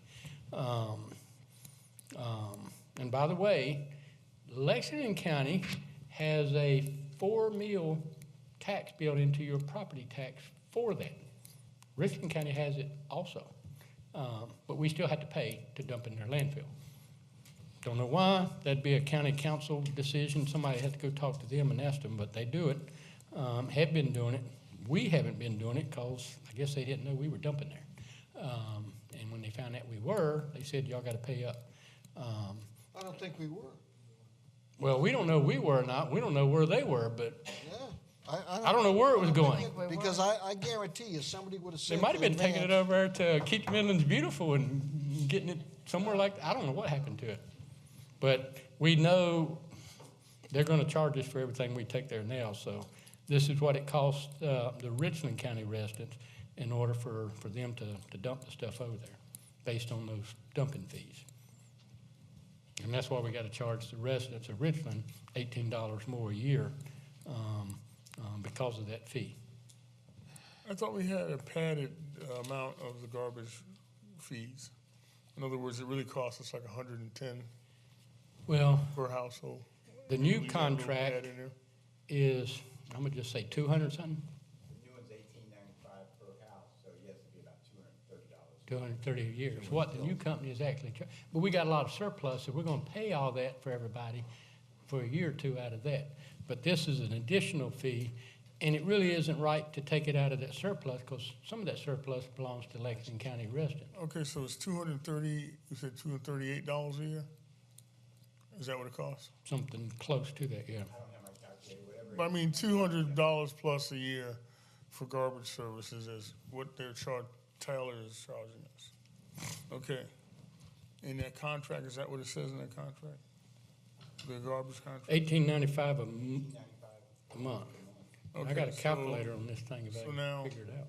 If that's the case, and we're only charging them $198, what is the extra amount? How much is, you said it was $18 extra amount a year? Well, it's actually To do that? $17.87 based on the 66% of the houses in Irmo are in Richland County. So the Okay. fact that all of our garbage from Advanced disposed for the last 9 years, nothing's gone to Richland County. So we have no. Okay, rate. don't say that out loud. I'm just asking you a question about, I got the proof. We got the record from Richland County. Nothing from Irmo has been dumped at Richland County, period. okay. Well, nothing they know of came from Which is Irmo. why we had to speculate on what. They had it on their trucks. They could have dumped it over and they could have thought it was Richland County trash and they might have been charging Richland County for it. I don't know. We don't know. We know what they were doing. I guess where I'm going with this is. That's a it's big rug they were supposed to be sweeping it under. $230-some-odd a year for garbage service, but you're only charging $188. Is that correct? Well, that's the way. Or something like that? To Richland County. It just changed. What is I Lexington understand, but County? we're undercharging for the 180. garbage service, is what I'm saying. Charging $13.30, and we were collecting $15, which is why we have a surplus that we can handle. Right, but now we're paying 18 and we're charging 15, right? Right. Because Okay, we but have my a point is this, why, can I have a conversation with him, please? My point is, why are we charging that much less are we charging under the garbage rate? We had a meeting back, Because we went with Okay, Plan well- 5. yeah, we had a meeting a couple months ago. We decided that instead of going from $15 a home to $18.95 a home, we would take that difference out of that surplus for a year or two. And then when it got to where the surplus was not that much, then we would go back and charge the residents $18.95 a home. There were a lot. Okay, so the bottom line is it should be charging over $200 a year for the houses. but you're not. $227, yeah. We're gonna get up there in about a 4-year period. Council has agreed to take small steps on the increases, not just hit the. Yeah, but we're adding another step in here because you're saying the garbage fee for dumping in Richland County is added more to that. They did. But they're gonna pay What that. is the new fee? It's- $245? At the end, when we finally get to the end, it'll be $240, assuming the $18 number is correct, when you finally get to the spot where you're not subsidizing the 4 years after it's done. Right. You get $245, it's $227, 40. 40 plus 18, which would be $245.40. So they're, Richland County for Richland County residents, your garbage is about ready to be $250 a year. $198. $198. Right now, but when you're, yes. Your garbage will be going up to $250 a year in 4 years, or something like that. Correct. Council decides to be the. But it's not going up now because we really love y'all, so we're going to graduate it in using our surplus. Well, I love them too, but the bottom line is, they're looking at a big increase. In 4 years. In 4 years. We're trying to. And we're gonna gradually raise it as we agreed over the next 4 years. So Schedule it's five. not an all of a sudden, bam, $250. True. We tried to be nice. I live in Richland County. I don't understand why it happened, except that somebody dropped the ball at Richland County. No, I think somebody dropped the ball at Advance. Well, that and Richland Well- County, because I mean, No, all that's of the a one sudden, charging Irmo's not bringing $15 us a year. trash, but Irmo's still got people living in it, so where's their trash going? But their waste people wouldn't have cared about that. People at the landfill, because it's being managed by Waste Management, they wouldn't have cared. Yeah. No, but the county council would have cared if they kept up with what's going on. And they supposedly do. Just ask a certain person. Well, I mean, we've discussed this already. Yeah. Yeah. And So it'll be $198 for Richland and $180 for Lexington, and it'll probably be for about 2 years before we start Yeah. bumping it up a little Slowly. bit. Any more discussion? All in favor then, do so with show of hands. All opposed? Next is an approval to purchase 300 recycle roll carts, 65 gallons from Otto Environment in the amount of $14,153. Is there a motion for approval? So moved. A second? I'll second. This is. Any discussion? This is your recycle bin, Susan. Yes. Yeah. And for the record, we did have a contract years ago with Advance, and they were supposed to buy recyclables as needed. And there were so many bought when the contract, or whenever we went from the small one to the big one. And instead of them buying replacements over the years, they took their gray one and put green lids on it, gave it to people and called that a recyclable one. When we picked everything up that had Advance on it, we picked up, and we got new homes moving in, and we need replacements because they get busted.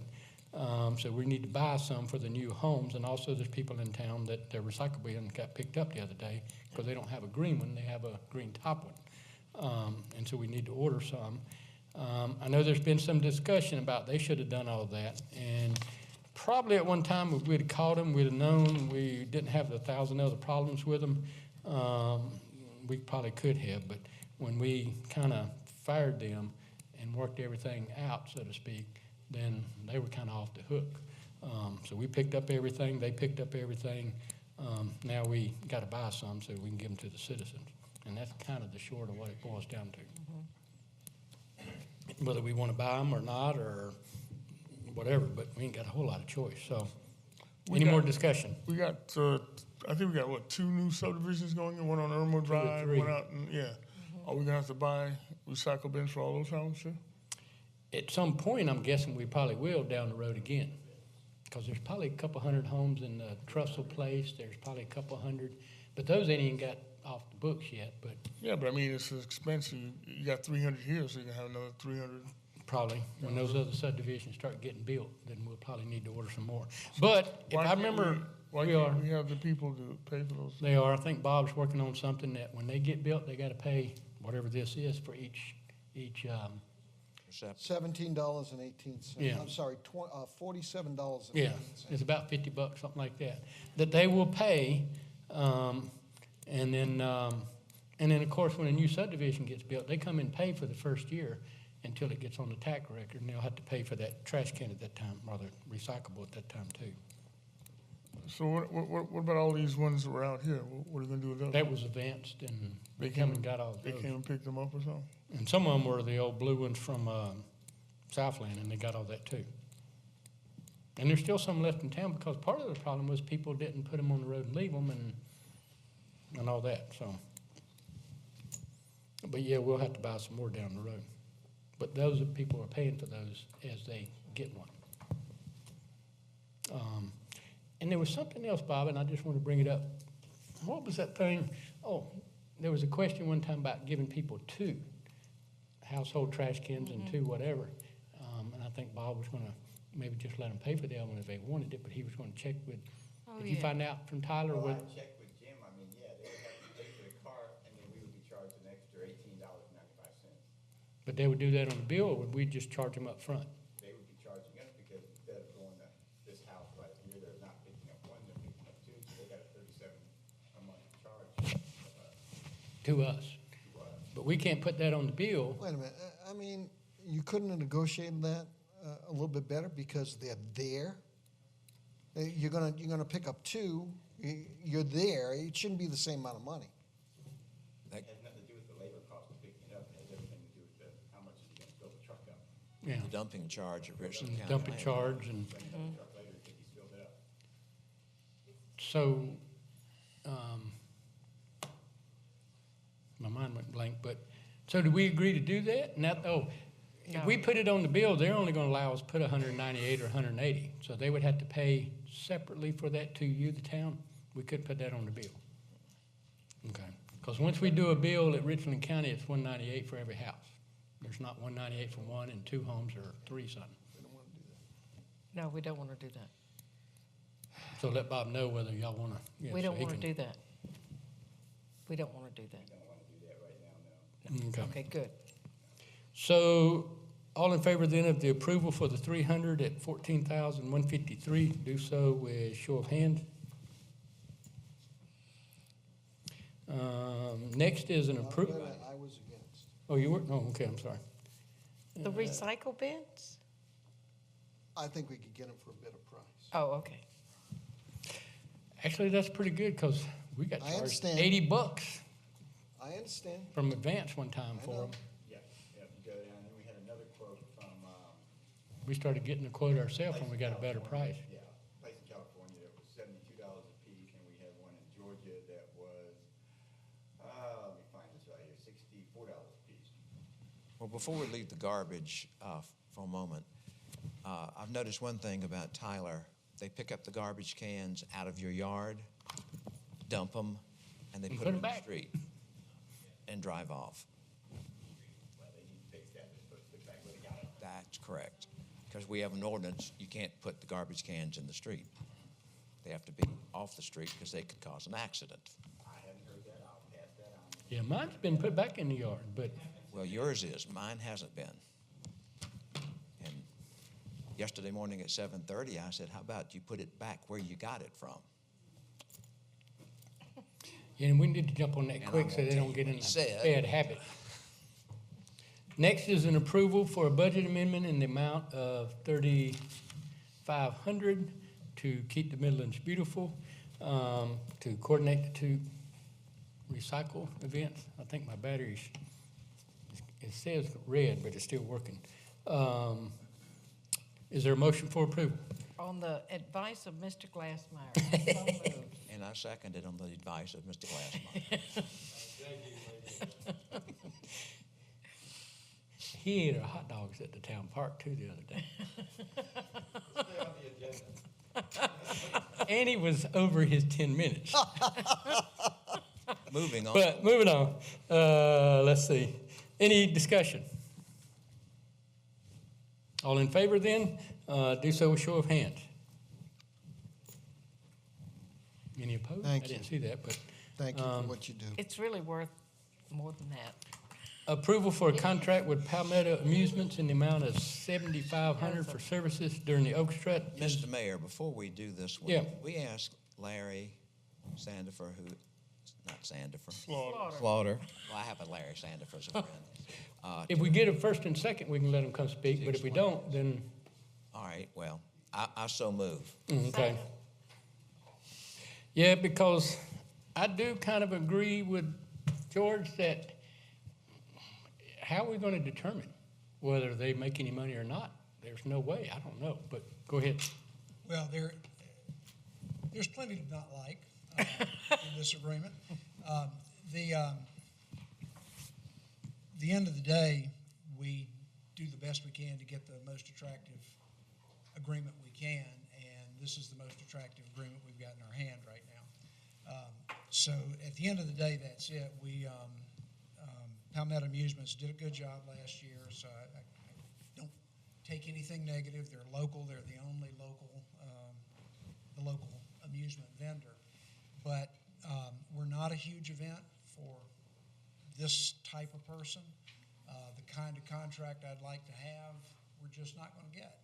I'd like to have one, similar to our other ones where they pay us a set amount of money and keep all their money. But at the end of the day, this is the most beneficial arrangement we have. As a meter over less hours last year, this brought in about $2,600 was our share. And again, I can't tell you, I'm a numbers guy. We made 20% of what they said they made. I don't have any reason to believe that it was wrong, but I don't have any reason to believe that it was correct either. We look, we have an open door where available can go in at any point and try to see. But again, at the end of the day, under this type of arrangement, if they're going to cheat us, they can probably come up with a way to do it. Now, we're going to insist this year that we're going to, at the last minute, give them a set of tickets, and we're going to know, something about the numbers of tickets, the sequences, and what's happening in the ticket booth, but it's imperfect. Again, I'd rather them pay us a dollar amount. They keep all their money, that's fine. To be frank, I really wish there was an ironclad way that we could get the money first and give them a % back. I think that's where we make the most money. But we all know that's an imperfect system too, and has a lot of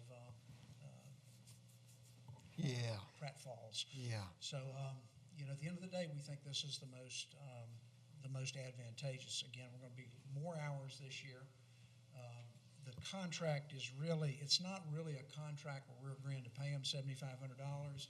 If you read it, and one of the things I'm going to ask council is, I do ask you to approve it, but I'd also like the town attorney to go through it and maybe rewrite it a little bit, just if no other reason than making me stay here this late tonight.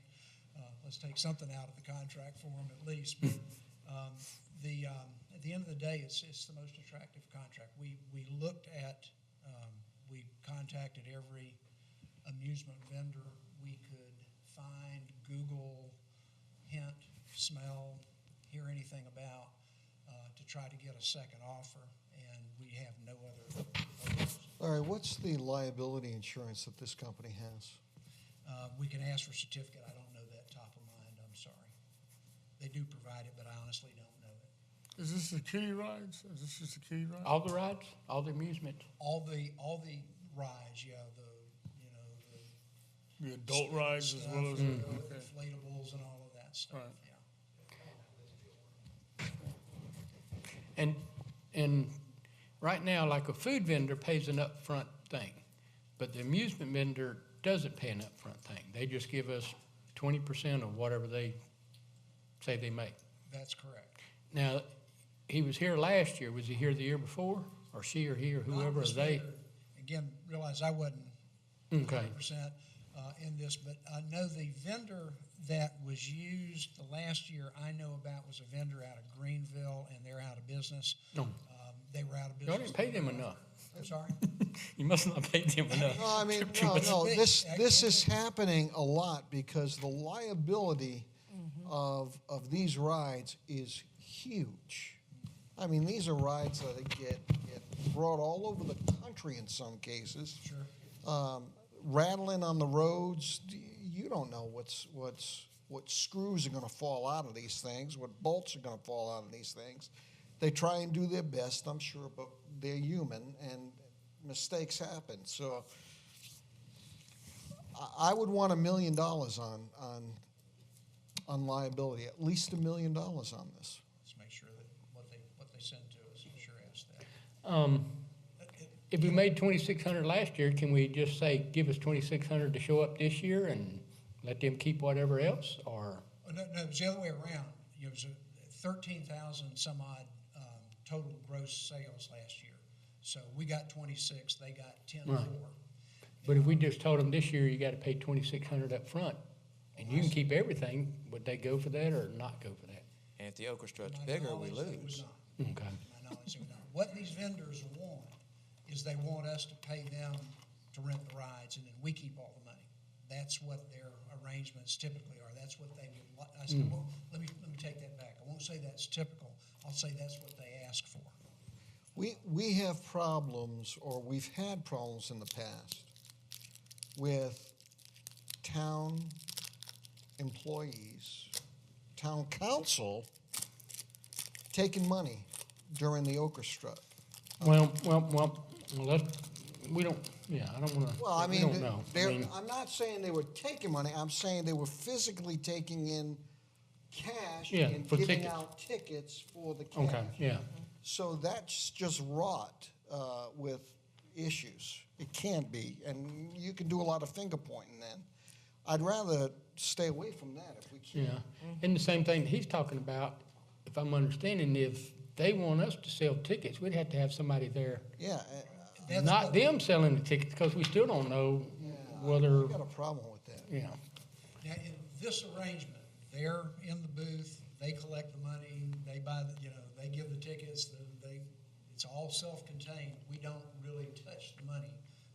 Do you give them the tickets and you're controlling the sequence of the We tickets? never have. That was my intent this year.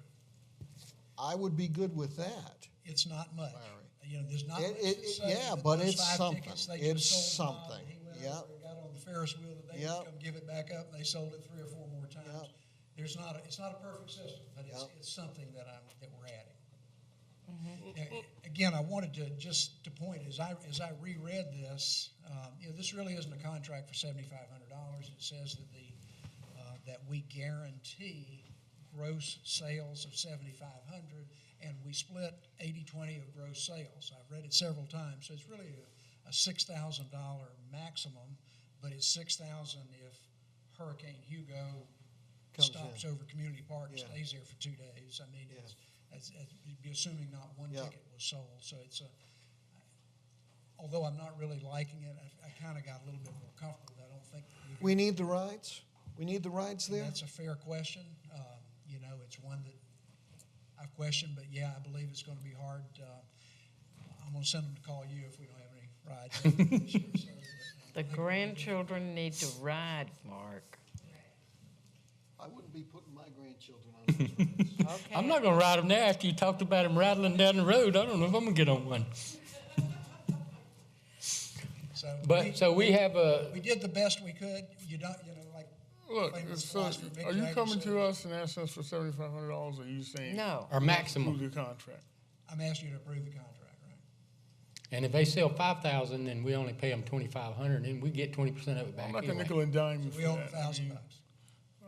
I'm not gonna nickel and dime him for that. If that's what he wants, let him approve the contract. I mean, go ahead and get this over with. He's been able to administer this thing for a few years now, so. And it's purely voluntary. What's the question? I said it's purely voluntary that you do this. What, the work that you do, Larry? I think this year we ought to give him $10 or $12. Yeah, we Free ride. Free ride. All right. Riding a plate of okra. There you go. On those rattly things.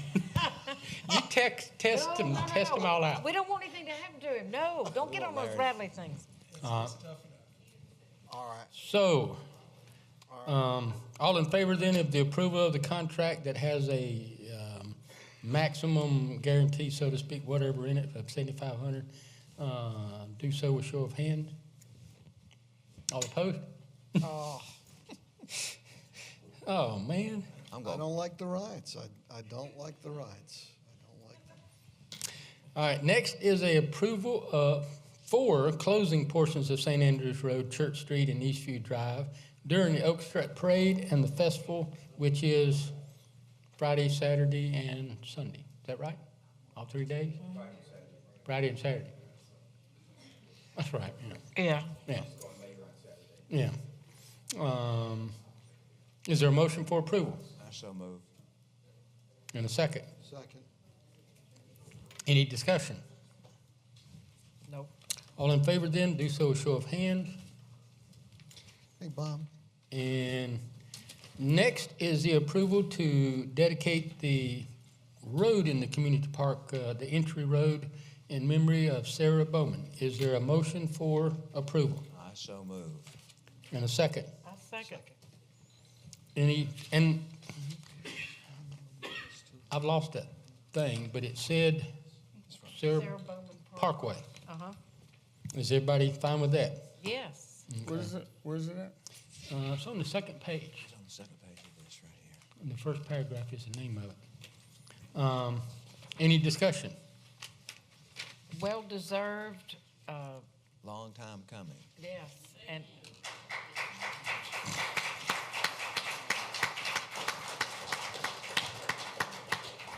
Any discussion? Do you have any?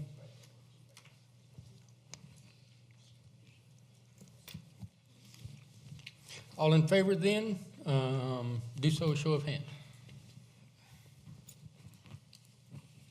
Next is the approval to install the portable library in the children's garden at the community park. Is there a motion for approval? so moved. And a second. I second it. Any discussion? There's a little discussion, and I was going to speak longer, but I don't think I need to because it's getting late. Anyway, okay, you have a picture of the portable library, which it will be permanently placed. I don't think it'll be moved too much after Whit installs it. This box, whatever, was donated by Home Depot. who I understand will donate another if we need it. I mean, they're very generous about this because they believe in this.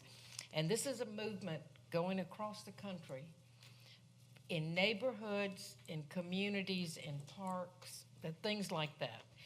In the box, everybody donates a book.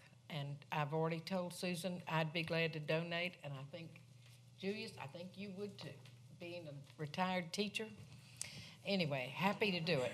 Are you saying I'm old? No, I said Oh. being a retired teacher. Anyway, a child of any age, but preferably school age, grammar school, elementary school, comes to the box, goes through the books, picks one out and takes it home. And then later on, when they finish, they bring it back. If the supply is diminished, we start begging for more donations for books. Who's we? You don't have, there is no Kathy. checkout card. So who's managing this thing?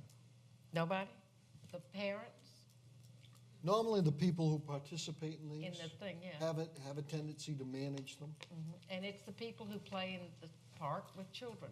I need some more information about it. Do you walk in this thing? I mean, is it big, or you just no. put? That big, they're only about this Just big. about I that think. big. And Oh, okay, so you open that door and stick I've stuff in seen there. these throughout the They're country. throughout the country. They work. They really do. It's that- kind of cool. Is this doorway on it, is that glass or is that?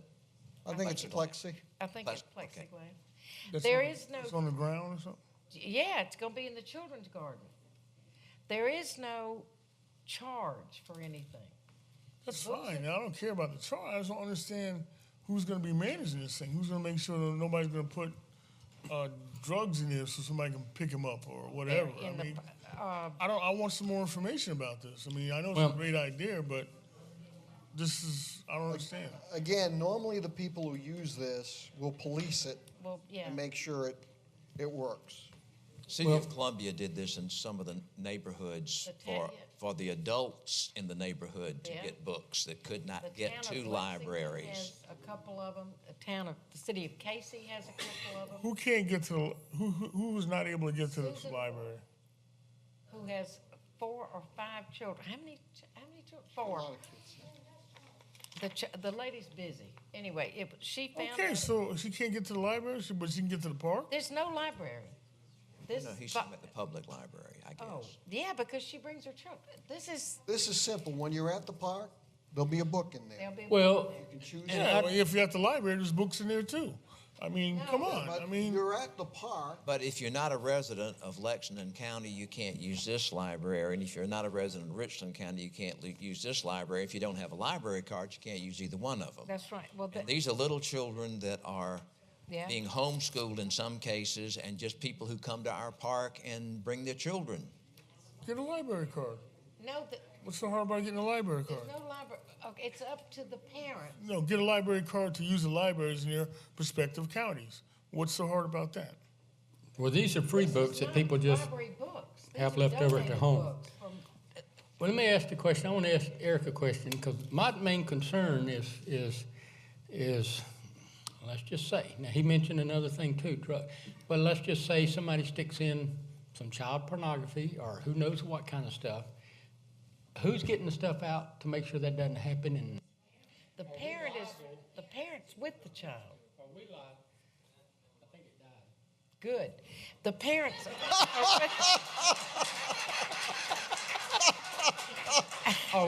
One for Kathy. Are we? The parents are with the child.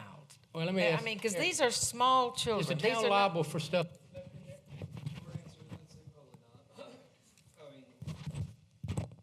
town is rarely going to be responsible for the criminal acts of a third party. You didn't undertake to make sure that you were making sure that this was free of all things. I mean, it's the same thing as would the town be liable if somebody left a hypodermic needle in the park?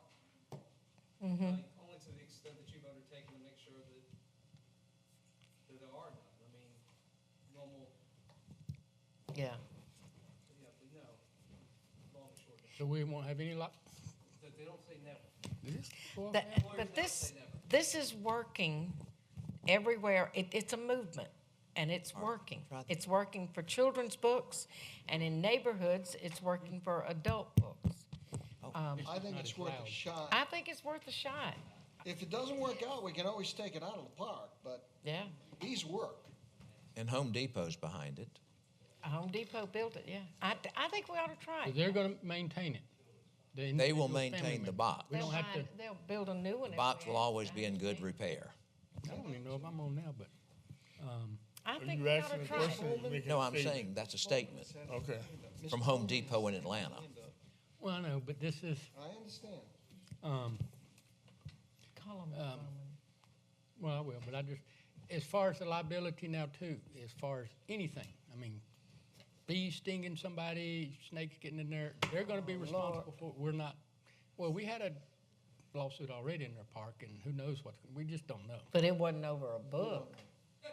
No, but it was over a tree falling out and hitting a kid, and something could get in there. I just wanna make sure we're not. I think But- we can get sued over anything. Yeah, Yeah. but you don't think we are? You can get sued for anything. Well, I don't know, The but, question is, it goes into questions of foreseeability, it goes into questions of what you undertook to do. Was it a foreseeable risk? Did you know about it? That's kind of some of the issues that happened in your other lawsuit, where those were the major issues and questions that were being addressed. So yes, you could get sued for it if, for instance, the town people come to you and say, hey, by the way, somebody places some C4 explosives in that thing down there and you say, well, I guess we'll ignore that for another week or two, and then it blows up. Well, maybe you'll have some liability then. But B builds a nest underneath it, you don't know anything about it, and the kid gets stung. So let me understand what you just said. If somebody puts a bomb in that thing Oh. and it opens up and it blows up, we might be liable for it? Is that what you just said? No, what I said was If we knew about it. were willfully negligent, which is the standard. we weren't willfully negligent in that tree.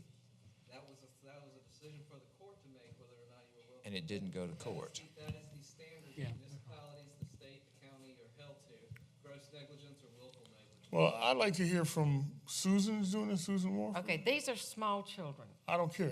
Is Susan Wharf behind this or something? Is that I what- think we ought to try this because it's already built, it's already done. We can vote, and then Okay, Who's let's behind vote. this is what I'm Susan asking. Wharf. Okay, I'd like to hear from Susan Well, you Wharf. call her. Well, Let's we can vote. vote and see if it'll go through. If not, when she wants to bring it up again. okay. Yeah, Ms. well, Bowman, we can't, we'll keep this conversation up here right now, okay? Go ahead and vote. We need to keep this conversation up here, ma'am. We're not taking any comments from the audience right now. Yeah, we need to, I mean, we're ready Come to on, vote. you ready to vote? Is it okay, Ms. Bowman? Not really, but go ahead. Okay. All in favor then of the approval to install the portable library at the Children's Garden, do so with show of hands. All opposed? The children, thank you. Thank you, thank you. Next is the discussion on the fireworks. Mr. Mayor. Well, I love you, but, take 2 seconds. well, I'm sorry, you can't but interrupt we the got meeting, man. another thing. Hold We'll on a have second. as soon as I've lost, actually, I thought it was presentation by citizens. it is presentation by citizens, because I wrote over everything right here. Presentation by citizens. Anyone who would like to address us on anything, even if it's not on the agenda, may do so at this time. That was left off. Now go ahead. That was left off there. Okay. Kate beat education. Just give us your name and Cannot be address for the record. What I want to do, I am an author. I have just finished my Give us first your- children's book. Give us your name and address for the record. Linda Bowman, Sarah Bowman's daughter. And- Do I have to tell you that? yeah, we have to have it for the record. 630 Doncaster Drive, Irmo, Okay. in Lexington County. What I wanted to say is, I'm an author. I have just received my first children's book. Oh, cool. And in honor of my mother, in memory of my mother, I am donating the first book to the library. Yay!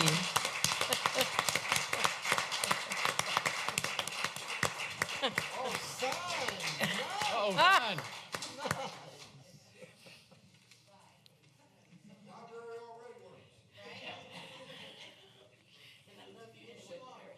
Thank you.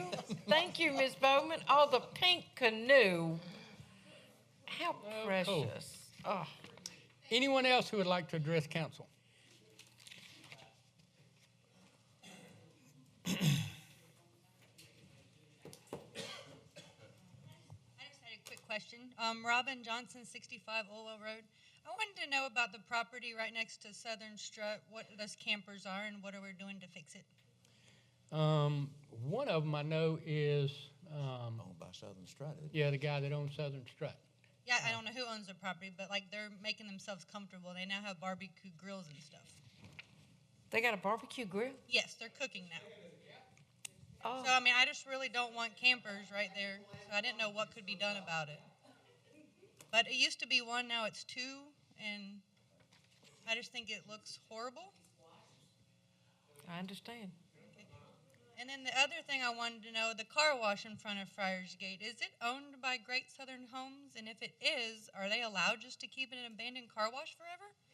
Yeah, well, I'll answer that. We don't normally, but yeah, they own that property. They bought it with the intention, what I heard was to develop it sometime with a strip shopping center type thing. But I think right now they're just. So forever we're just supposed to live with it in the front of our neighborhood? But basically, yeah, anybody can buy a property and sit on it for years and not develop it, but yeah. Okay. And like the campers, is that illegal or illegal to keep the campers there? I'm not going to answer that at this time, but we can probably figure it out. But Okay. now the one camper is his, and he can park it there because it's his. And he can live there if he wants to? No, he can't don't live live in there. it. He can stay in it 1 week, and then it's got to leave. Then he can come back and stay another week. I've dealt with that in my neighborhood. Okay. I mean, it needs to stop. I don't know if I need to take pictures every day to prove that he's there. And then my last thing is that at 74 Oldwell Road, the couch and sofa and the love seat are still there. I I didn't know thought you guys got rid of that. You guys picked that up? I can clear that up and the camper issue if you'd like me to. Yeah. Please. Well, the couch. Right. Love seat, yes. There was, Advance was supposed to get it, and then the transition, Tyler was supposed to get it. And then some neighbors offered to take it. I'd love for somebody to get it. It'll keep my phone. They said that they were supposed to get it taken off by Tyler's, and Tyler didn't do that. So maybe it'll come tomorrow. Okay. And then as far as the campers go, that's commercial. It's commercial property, that's correct. So it doesn't. What you're saying about 7 days is for residential. Okay. Thank you, Sergeant. So was there any limitation on commercial property? None. Okay. But they can't live in it, right? There's no ordinance about that. It's commercial zoning.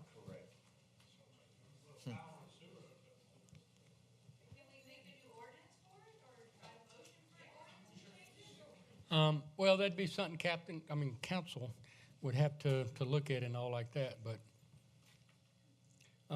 any other presentation by citizens? This is a real good book, Ms. Bowman. You done read it? Yes. Well, people were talking. Yeah. How rude. You just want to read it. War Eagle. Let's keep going. Yeah, discussions. Mr. Glassmeyer was to be I think we know what we want to do about fireworks, and I think we might as well write it up and put it on the next. Yeah, and what I would say is, there's a lot of information here, but if someone wants to write it all up, fine, or if 2 or 3 people want to write up their opinion, fine, and then we can merge it all together. After we get one voted on, then we can amend it and add all the other ones. Are we still on presentation by citizens? Well, I kind of skipped that, but but if you got left out, we'll let you speak.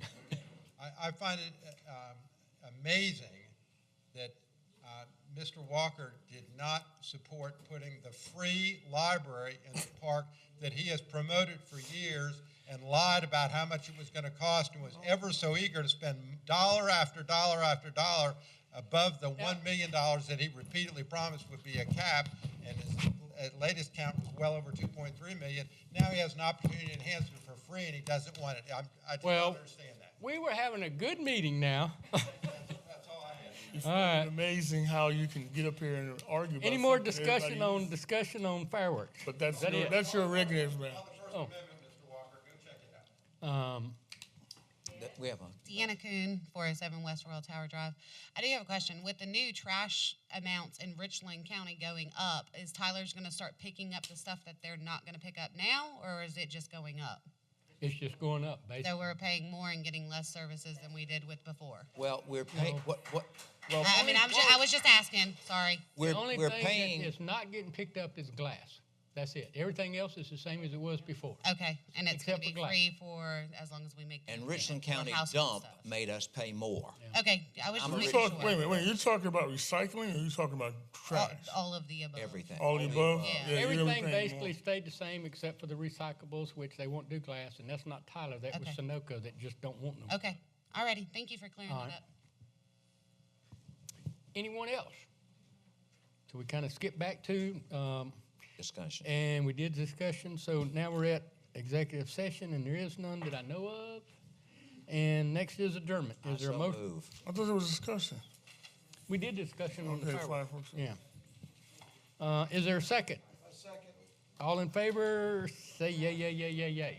Aye. Aye. Supposed to say yay, yay, yay. Aye, aye, aye, aye, aye. Ay, yay, yay, yay, yay. Huh? Good.